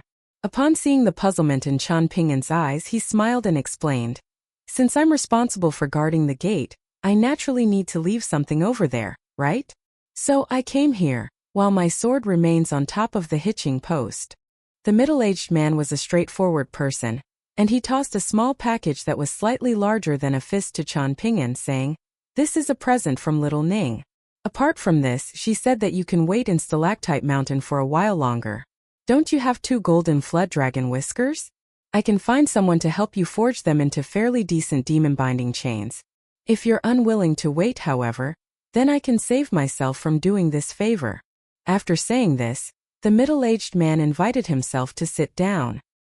He then poured himself a cup of tea and continued, "Little Ning also asked someone about that golden Dao robe. It's an extremely high-grade Dao robe, and even ordinary terrestrial immortals will find it difficult to obtain such a robe. The name of the Dao robe is Golden Sweet Wine, and it's a precious relic left behind by an esteemed individual from Mount Longhu's Heavenly Master residence. After breaking from their clan, this individual lived in seclusion and passed away on an island located in the south of the Lone Hanging Sea. The Dao robe was obtained by a lucky itinerant cultivator, but it was eventually snatched away by that old flood dragon from the Flood Dragon Trench. The Dao robe will also suit your size if you wear it, as it is a legitimate Dao robe after all. Its size can change according to the person wearing it. Take it out and I can help you cast some minor mystical ability on it. It's way too eye-catching as it is. Qian Pingyan didn't hesitate this time, and he directly took out the golden Dao robe from his pocket treasure. The sword immortal from the Sword Qi Great Wall who had participated in one of the 13 battles snapped his fingers before roughly explaining his actions. The illusion technique cast by the middle-aged man was similar to the one that Wei Bo had cast on Qian Pingyan's sword nurturing gourd. It could prevent Qi refiners under the level of Earth Immortals from noticing anything special. Of course, the Dao robe would naturally activate and protect Qian Pingyan if he were facing a life-and-death situation. In such cases, his opponents wouldn't be fools either. They would obviously notice the clues. When the middle-aged man left, he took with him the 2 golden flood dragon whiskers. After closing the door, Qian Pingyan gently opened the small cotton package. There was a rectangular dragon-slaying platform as large as his hand inside. Most importantly, there were characters inscribed on both sides of the dragon-slaying platform: Innocent and Ning Yao. It was naturally the case that only great sword immortals could achieve the feat of inscribing characters onto dragon-slaying platforms. Ning Yao's parents had most likely made this in a meticulous manner and given it to their daughter as a present while she was still little. After Ning Yao grew up, there was a day when she came across a young boy she liked. So she decided to gift the dragon-slaying platform to him. Qian Pingyan calmly waited for things in Stork Inn. After leaving the Sword Qi Great Wall where no Dao existed, practicing his fist techniques became much easier in comparison. Before he knew it, he finished throwing the final 8,000 punches. On this day, Qian Pingyan finished performing walking meditation and quietly sat beside the table. He retrieved an adorable little bamboo slip that was emerald green and quite different from the other bamboo slips. There weren't any beautiful lines of poetry inscribed on the bamboo slip. Instead, it was used by Qian Pingyan to record his progress. When he reached 100,000 punches, 200,000 punches, 500,000 punches, and so on, everything was roughly recorded on the bamboo slip. Qian Pingyan extended a finger and lightly ran it over all of the inscriptions on the bamboo slip. Occasionally, he would come across inscriptions that recorded several hundred or 1,000 punches. These often corresponded to the periods when Qian Pingyan was feeling the most upset or frustrated. For example, when he had parted with Mr. Qi outside the old and rundown temple, the period after experiencing the great calamity on Osmanthus Island, and so on. There were many moments that were unknown to other people as well. To put things simply, Qian Pingyan wouldn't count his punches toward his goal of 1 million during these times of unease, no matter how many times he completed walking meditation. Just like that, he reached 1 million punches. Nothing special happened. He was still at the 4th tier and he was still Qian Pingyan. Qian Pingyan put the bamboo slip away, allowing this old soldier to shed its armor and go into retirement. He then selected a brand new slip made from bamboo from the Azure Divine Mountain. He planned to record his next million punches on this one. Rays of sunshine slipped into his room like a bunch of little children who didn't like to speak. After getting tired, they would lazily lie down on his table, the floor, and even his shoulder. Qian Pingyan quietly sat there and didn't think about anything. Or perhaps he was thinking about things that he didn't need to remember. This was also quite good. In fact, Qian Pingyan even remembered seemingly unimportant details like the strength and pattern of the middle-aged man's knocking. When traveling outside, caution was the key to staying alive. The importance of caution was no lesser than the importance of practicing fist techniques. Qian Pingyan directly stood up and walked over to open the door. Sure enough, it was that middle-aged sword immortal who liked to nod off during the day. He entered the room and placed a thin and flexible golden rope on the table before smiling and saying, "This is a demon-binding chain forged from the golden whiskers of the old flood dragon. It's a genuine immortal treasure. I asked a powerful cultivator from the Taoist sect's talismanic branch to forge this, and he kept 2 segments of the flood dragon whiskers each as long as a thumb. That was just symbolic payment though. In reality, the amount of rare treasures that he used to forge this demon-binding chain were definitely worth much more than just that. Just the 3 cloud patterns that he carefully extracted from a Taoist memorial talisman were worth as much as the 2 segments of flood dragon whiskers. I'm not telling you this to ask for praise or credit. I'm simply telling you things as they are. At the end of the day, everything is still thanks to little Ning's face. The other things are nowhere near able to compare with her. Chen Ping'an remained standing the entire time. After hearing this, he cupped his fists and said, "Thank you, Senior Sword Immortal." The middle-aged man who had once again left his sword on the hitching post waved his hand and pointed at the golden demon-binding chain, explaining, "You can control it with your mind once you refine it to the preliminary stage. Even demons at middle 5 tiers will find it extremely difficult to escape once bound. However, it won't be able to restrict demons at the golden core tier or nascent tier for too long. As for demons under the golden core tier, they might not be able to break free from this demon-binding chain at all." Why are demon-binding chains so popular in the world, especially high-grade demon-binding chains? Why are chi refiners who travel around the world so fond of them? This is because they're quite similar to Dragon King baskets in the sense that they can capture the enemy in a single go. They can be regarded as high-grade immortal treasures, incredibly good at their job. The middle-aged man suddenly noticed Chen Ping'an's strange expression, so he asked, "What's the matter?" "I don't know how to refine immortal treasures," Chen Ping'an replied in embarrassment. The middle-aged man laughed in anger and exclaimed, "Chen Ping'an, are you joking? Or do you think I'm easy to trick? If you didn't achieve a state of consummate refinement with your sword nurturing gourd and your 2 flying swords."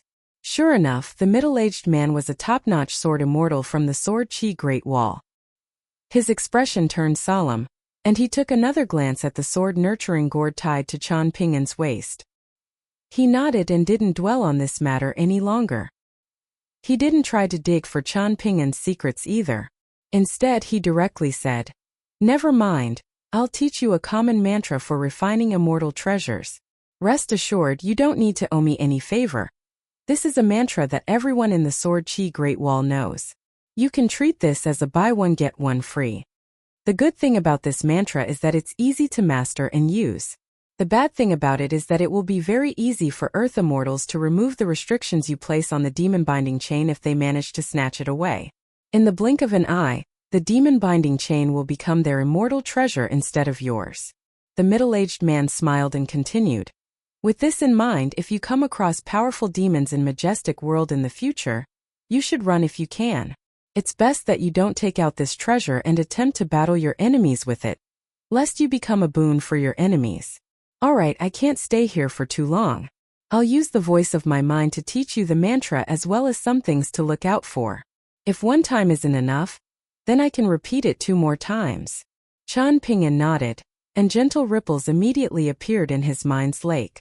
The rich voice of the Sword Immortal slowly sounded in his mind. Chen Ping'an silently committed everything to memory. "How much of it have you remembered?" the Sword Immortal asked. "I've remembered everything," Chen Ping'an replied honestly. "However, can I ask Senior Sword Immortal to please repeat it again?" "You're not the overly polite type, are you?" the Sword Immortal remarked with a chuckle. The middle-aged Sword Immortal didn't think of this as a hassle. Instead, he appreciated Chen Ping'an's frankness. He repeated the mantra again, and compared to the first time, he even added some comments about his own understanding. These comments were naturally very deep and profound. In his current state, Chen Ping'an definitely couldn't comprehend the wisdom behind these comments. As such, he could only forcefully commit them to memory. The middle-aged man was a straightforward person, so he immediately stood up to leave after teaching Chen Ping'an the mantra. However, before walking out of the room, he looked at Chen Ping'an and said, "The youths in Little Ning's generation truly possess incredible cultivation aptitude. Their aptitude is so good that all of the old geezers smile widely even when they're dreaming. Moreover, it isn't just 5 or 10 of them with such outstanding aptitude. There are almost 30 of them. This being the case, the demon tribe in that world definitely won't sit on their hands and do nothing. They won't wait for death. In addition, the young great demon who defeated me is incredibly renowned, yet he might not even be the most powerful prodigy from the past century. The Sword Chi Great Wall is indeed welcoming a generation of rare talents. However, I've also discovered something very strange after observing the many assaults from the demon tribe throughout the past few hundred years. It's as if all of their prodigies have gone into hiding, even those who are only slightly inferior to Little Ning. This is very abnormal. So, I'm a little worried and I have a nagging feeling that Savage World is planning something big. The 13 battles were only the prelude. Seeing Chan Pingin's serious expression as he listened, the middle-aged man chuckled in self-ridicule and said, "It's seemingly pointless to tell you about these things. Don't think about it too much." Chan Pingin insisted on seeing the sword immortal off to the front door of Stork Inn. After arriving in the alley outside the inn, the sword immortal said in an exasperated voice, "I just commented that you weren't overly polite, yet you're now acting as polite as you possibly can. Then I won't be too polite either." After saying this, the sword immortal transformed into a ray of light that shot up from the ground and flew to the foot of Lone Peak. His vast and peerless sword chi instantly vanished into the distance. Chan Pingin felt a slight headache. Sure enough, a few guests in the inn exchanged surprised glances with each other. The young innkeeper stood behind the front counter and continued to clack away at his abacus, and it was as if he were completely unfazed by this matter. In reality, however, there was a smile tugging at the corners of his mouth. It definitely wasn't a bad thing for a guest of his inn to have an extraordinary background. Rare and esteemed guests could shine luster on his inn.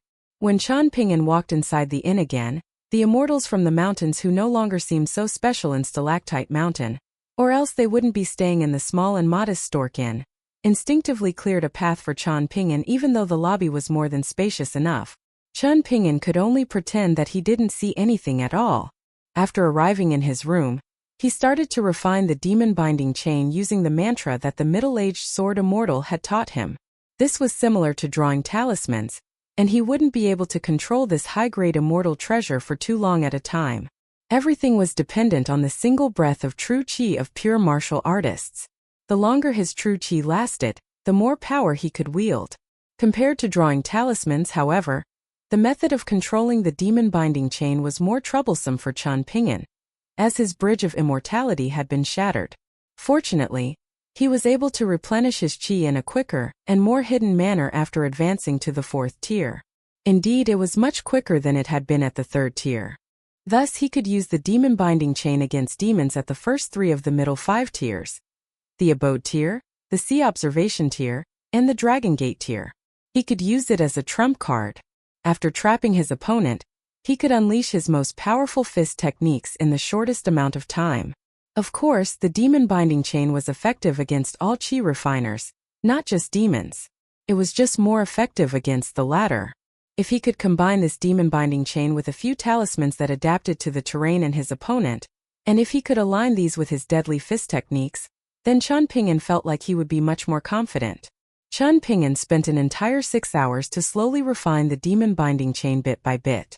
When he finally succeeded, he was already completely drenched in sweat. Fortunately, he had the tried and tested cleaning talisman with him.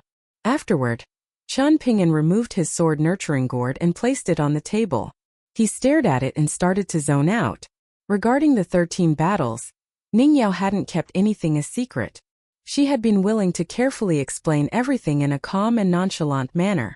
Chan Pingin had listened to her speak, and hadn't dared to ask anything at all. Not only that, but he had to act as if he were simply listening to a soul-stirring story. In fact, Ningyao had directly told him, "I was very sad after my mom and dad left me. However, I simply need to slay the enemies and exact revenge for them. I won't overthink this, and you don't need to overthink it either." After saying this, Ningyao had tilted her head and drank some wine. Her other hand had lightly rested on her heart. In Chan Pingin's mind, Ningyao's radiance and intensity at that moment were far greater and much more direct than the first time he had seen her flying on her sword. There was only one other occasion that was comparable. That was back in his hometown when Ningyao had held 2 fingers together and placed them on her glabella as if opening a third eye. She had claimed that she would expand Jewel's small world. A hint of gold had seeped from her glabella, and she had only been an inch from summoning her bonded flying sword. Thus, Chan Pingin decided that he would practice the sword. He was going to become a great sword immortal. There would eventually come a day when he would carve a character on the southern wall of the Sword Chi Great Wall. Chan Pingin took a deep breath and put his sword nurturing gourd away, tying it back to his waist. In fact, Chan Pingin hadn't drank anything for the past few days. Since he decided to practice the sword, and since he already had the proper sword scripture as well as the sword that the old sword immortal had lent him, Chan Pingin started to earnestly mull over this matter. In fact, he was treating this even more seriously than the time he had decided to practice the mountain shaking guide's walking meditation 1,000,000 times. Chen Ping'an stood up and closed his eyes. He then slowly walked around the table. Sword cultivators use swords, and sword practitioners in the cultivation world also use swords. However, the gulf between the two was like the gulf between heaven and earth. When leading his donkey away, Wind Snow Temple's Wei Jin had been a sword immortal at the unpolished jade tier. However, the incredible demeanor of his sword strike was still fresh in Chen Ping'an's memory, even after so long. Meanwhile, regardless of whether it was Sword Saint Song who was paramount in the cultivation world of Watercombing Nation, or the sword god from Colorful Garment Nation who had died at Ma Kuxuan's hands, it was incredibly difficult for them to rival qi refiners from the mountains, especially sword cultivators, no matter how profound their sword skills were and no matter how renowned they were in the cultivation world. Chen Ping'an had initially wanted to train in Complete Reed Continent, because he had heard that the sword skills of sword practitioners there were much higher than those of Eastern Treasured Vile Continent. Much higher. In Complete Reed Continent, even pure martial artists from outside the mountains could potentially challenge qi refiners. If he wanted to become a sword immortal, then he first needed to become a sword cultivator. If he wanted to become a sword cultivator, then he first needed to have a bridge of immortality. He couldn't repair his old bridge of immortality, and his future potential would definitely be limited even if he truly managed to repair it. That being the case, he would construct a new bridge of immortality. However, where would he start? He needed to travel to Parasol Leaf Continent and look for that observing Tao temple in the East Sea. There, he would need to look for an old Taoist priest whose name he still didn't know. However, since the old sword immortal had mentioned the old Taoist priest, this old Taoist priest was definitely a truly incredible immortal. Whether this old Taoist priest was willing to meet him or not was another matter altogether. Chen Ping'an circled around the table again and again. One time he subconsciously grabbed his sword nurturing gourd and almost took a sip of wine. Fortunately, the intoxicating fragrance of the wine served as a formless warning to Chen Ping'an, causing him to hurriedly put the wine gourd away. When Chen Ping'an arrived in Parasol Leaf Continent, the sword that the old sword immortal had lent him could point him in the rough direction of his destination. Because of this, Chen Ping'an decided to enter Parasol Leaf Continent from the central region. There he could decide whether he needed to head toward the north or the south. Afterward, he would slowly find his way. While Chen Ping'an was thinking over the details of his trip to Parasol Leaf Continent, a couple arrived at Stork Inn and asked if they could visit Chen Ping'an. They said they were old acquaintances with the young boy. In Stalactite Mountain, those who purposely injured others would be punished by death. This was a very useful rule. Even though there were many profound mystical techniques that could conceal one's actions, the Taoist saber priests in Stalactite Mountain would personally attend to the cases once a breakthrough was made, even if it were tens or hundreds of years after the crime had taken place. In fact, even the Flood Dragon True Lord would personally attend to some cases. Thus, Stalactite Mountain was a rare location of peace and serenity. The young innkeeper led the couple to the hallway where Chen Ping'an's room was located. He pointed them to the young boy's room, but he didn't follow them any further. The woman thanked him, and the young innkeeper smiled and replied that this was nothing but his job. He then left without a worry in his mind. However, he couldn't help but steal a backward glance when he reached the corner. The couple appeared unremarkable and amiable, yet the young innkeeper had a nagging feeling that something was off. In the end, he shook his head and didn't think about this anymore. There was still a long path ahead if he wanted to return Stork Inn to its former glory. Thus, there were always many trivial matters for him to personally attend to every single day. When the couple arrived outside Chen Ping'an's door, the man grumbled, "Why couldn't we appear directly inside the boy's room? Why did we need to go to all this trouble?" The woman shot a glare at him and replied, "How can we abandon all etiquette? Our daughter is already like that, and you're exactly the same. If I'm also like that, then do you really think Chen Ping'an is genuinely a clay bodhisattva that anyone can bully? What, you feel like everything is natural and justified just because our daughter was fortunate enough to find herself a young boy as good as him? Only you find him so pleasant to the eye," the man huffed in reply. "Is he not more fortunate to come across our precious daughter? If he has an ancestral hall, then he should hurry up and offer 100 sticks of incense." The woman was also a stubborn person, So she retracted her hand that was just about to knock on the door when she heard her husband's words. She decided to have a good discussion with her husband, lest he accidentally say something wrong when they entered the young boy's room in a moment. Otherwise, things would become even more difficult to resolve. Majestic World wasn't the Sword Chi Great Wall where death and partings were commonplace, after all, so it was a far more serious matter to hurt others with words in Stalactite Mountain and beyond. This was especially the case with careless remarks. Her husband was a crude person who didn't like to think about these things. As a woman, however, how could she ignore these things altogether? The man hurriedly apologized and said, All right, I'll listen to you for everything." The woman shot a vicious glare at her husband, and the latter said in a begrudging voice, "I truly know I'm wrong, okay?" Only then did the woman lightly knock on the door and ask in a gentle voice, "Chun Ping'an." Inside the room, Chun Ping'an immediately started to pace around in extreme nervousness. Beads of sweat formed on his forehead and he immediately replied, "Please give me a moment. I'll be over there straight away." The young boy opened the door after a short while. He had changed into brand new clothes, and he was now wearing the golden Dao robe that would appear like a snow-white robe to cultivators under the level of Earth Immortal. He had finally removed his straw sandals as well, changing them for a pair of brand new boots that were also white. Lasting Chi, the sword that had been on his back just then, was already resting on the table. His sword-nurturing gourd Jianghu was no longer tied to his waist. It wasn't on the table either, and the young boy had surprisingly hidden it away.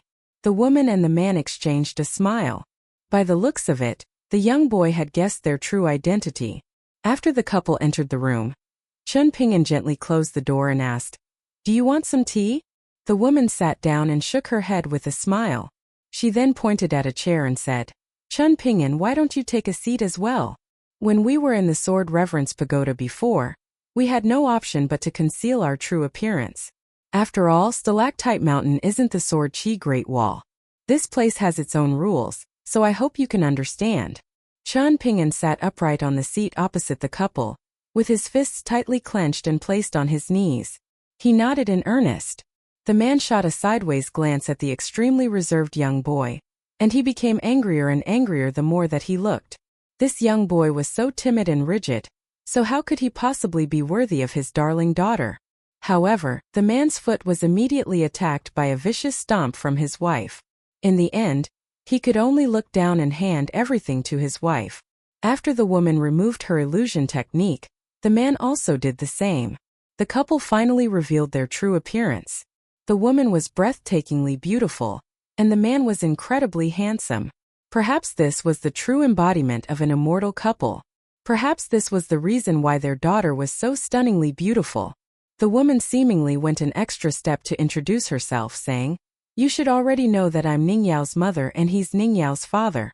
The two of us were killed in battle to the south of the Sword Chi Great Wall long ago, but our remnant souls were gathered and retained by the old Great Sword Immortal. Even though this stands in contradiction with the customs of the Sword Chi Great Wall, there seems to be no need for dead people to worry about these things anymore. After fighting for so long, it doesn't seem excessive to live for ourselves after being killed." After all, Ning Yao was still little at the time. The woman couldn't bring herself to continue after saying this. Thus, her husband could only take over and continue. When Ning Yao returned from her first trip to the outside world, we immediately knew that there was a problem. The woman coughed quietly. The man could only correct himself and say, "We knew about you. At the time, our daughter was still yet to understand her thoughts and make up her mind. After hearing that you would help deliver the sword to Stalactite Mountain, however, she would always wait for you whether she was busy or not. During those times, Ning Yao had always sat on that dragon-slaying platform by herself." The man had felt incredibly pained whenever he saw this. He hesitated for a moment, and his expression couldn't be considered genial at all. "Will you truly not let Ning Yao down? You should know that Ning Yao is very different from ordinary girls. She's different in every sense." Even though Chun Ping'an was sweating in nervousness and tension, he still had a serious expression as he replied, "I've thought about this before. In the worst-case scenario, Ning Yao will regret her decision in the future and fall in love with someone else. If that person treats her better than I do, then I won't look for her anymore. However, if Ningyao continues to like me, then I'll also work hard and strive to be different the next time I meet her. It won't be time where I'm nothing more than a burden for her. No matter if she's in the city to the north on the parapet of the Sword Chi Great Wall, or on the battlefield further south, I'll definitely be by her side. I'll do everything in my ability to protect her. Chun Pingin's sweat was clouding his vision. He hurriedly wiped his eyes and forehead and continued. During times of peace when there are no battles, perhaps I'll feel like she's perfect when we're together because I like her so much. However, when we live together in the future, I have to learn to accept her shortcomings as well. I understand this principle. When I was very little, my mom and dad would also argue at times. However, they would never argue in front of me. After having an argument, my dad would sulk in the courtyard by himself. However, my parents would be good with each other again the very next day. Even though I've always felt like my parents are the best people in the world, how can there be people who are truly good in all senses in the world? This definitely can't be the case. However, I'll do my best to understand what's right and what's wrong, what's good and what's bad. And then I'll leave the very best for Ningyao. There was a dazed expression on the man's face. Kid, you've already said everything, so what else can I say? Also, just how old are you, Chun Pingin? How do you understand these principles as well? The woman used the back of her hand to wipe her eyes. She then smiled warmly and said in a gentle voice, Chun Pingin, you endured a lot of pain and hardships during your childhood, am I right? Chun Pingin hesitated briefly before eventually nodding in silence. However, after holding back for a long time, Chun Pingin's face scrunched up and the corners of his mouth turned downward. His voice quivered as he said, I was almost pained to death when mother passed away. I was too young back then, so there were far too few things I could do. I did all I could, but in the end mother still left me. Going into the mountains to collect medicinal ingredients, pawning off things in the house, cooking rice and making dishes, collecting water from the well, brewing medicine, secretly going to the immortal tomb to pray, placing wild berries in his bamboo basket, fixing his mother's blanket late at night and asking her if she was feeling better. It didn't help. None of this helped. However, Chun Pingin didn't say anything else. That was the concluding remark to evaluate himself. He was too young, so he could do far too little. The woman lowered her head and raised a hand to her eyes again. The man heaved a soft sigh. Just how many pains and hardships were there in the world? Was there anything strange about this? Which child who had gone through a rough and challenging childhood lacked these things? Beyond this, however, there was also the consideration of how one endured pains and hardships. Everyone knew about the hardships of life. Everyone knew it was inevitable. But even with that in mind, how did they handle these hardships? The woman exhaled softly and looked up, squeezing out a smile as she said, Chun Pingin will leave Ningyao to you in the future. If she does anything wrong as a man, you should definitely be more tolerant. Are the two of you going to leave now? What's Ningyao going to do after you leave? Chun Pingin asked in a quivering voice. The woman stood up and smiled faintly, replying, Ningyao knows about this. She knows about everything. So you don't need to worry about this. I'm not praising Ningyao simply because I'm her mother. Rather, I believe that the girl that Chun Pingin likes has to be a very good person. Chun Pingin could only nod. The woman looked at the man who had stood up alongside her. There's something you want to say? She asked. The man nodded in reply. Then I'll wait for you outside? The woman asked in a considerate manner. The man replied. The woman left the room and stood in the corner of the hallway. The man looked at the young boy and called in a solemn voice, Chun Pingin. He had been indifferent toward Chun Pingin the entire time, but now he suddenly started to laugh. He made his way around the table and extended a large palm, solidly patting the young boy's shoulder before retracting his hand and taking a single step back. His hand was still raised, and his palm was facing Chun Pingin. Chun Pingin faltered for a moment before hurriedly raising a hand and high-fiving the man. The man firmly grabbed the young boy's hand and asked, Chun Pingin, I'll hand my daughter, Ningyao, to you in the future. Can you look after her? Even if I die? Chun Pingin replied loudly, choking back sobs. The man released his grip and chuckled. What do you mean even if you die? The two of you need to live on well. He looked Chun Pingin up and down and said in satisfaction, you're worthy of my daughter. He then turned around and strode out. Chun Ping'an wanted to see him off, yet the man had already raised a hand and gestured that the young boy didn't need to follow him. The man didn't turn around as he slowly walked toward the door. The next time you go to the Sword Qi Great Wall, ask Ningyao to bring you to our graves. You can offer us wine and let us know that you're safe, he chuckled. After striding out of the door, the man suddenly turned around and said with a smile, "What's wrong with drinking wine? Why hide your wine gourd? The most carefree sword immortals in the world all like to drink wine." The man extended a fist and raised a thumb, pointing at himself and saying, "For example, me, your father-in-law." Chun Ping'an remained standing in the same spot for a long time. Today, a treasure-swallowing whale was going to set off from the ferry station near the incense offering tower and head to Parasol Leaf Continent. Before heading to the ferry station, Chun Ping'an first went to the plaza at the foot of Lone Peak. However, he didn't have a jade tablet that would allow him to enter the Sword Qi Great Wall, so he could only stand outside the railings and glance at that large gate. His lips moved slightly, and it was as if he were talking to himself. The sword-hugging middle-aged man on the hitching post was still dozing off even though it was morning. However, he murmured to himself and said another 3 words. Compared to this first time, however, he simply changed the word approaching to the word leaving. When Chun Ping'an had first approached this gate, he had remarked, "Sword Qi approaching." Now that Chun Ping'an was leaving Stalactite Mountain, he remarked, "Sword Qi leaving." Today, Chun Ping'an was dressed in a snow-white robe with a long sword strapped to his back and a sword-nurturing gourd tied to his waist. He appeared extremely graceful and outstanding. A young boy who was free of depraved thoughts was the most moving thing in the world.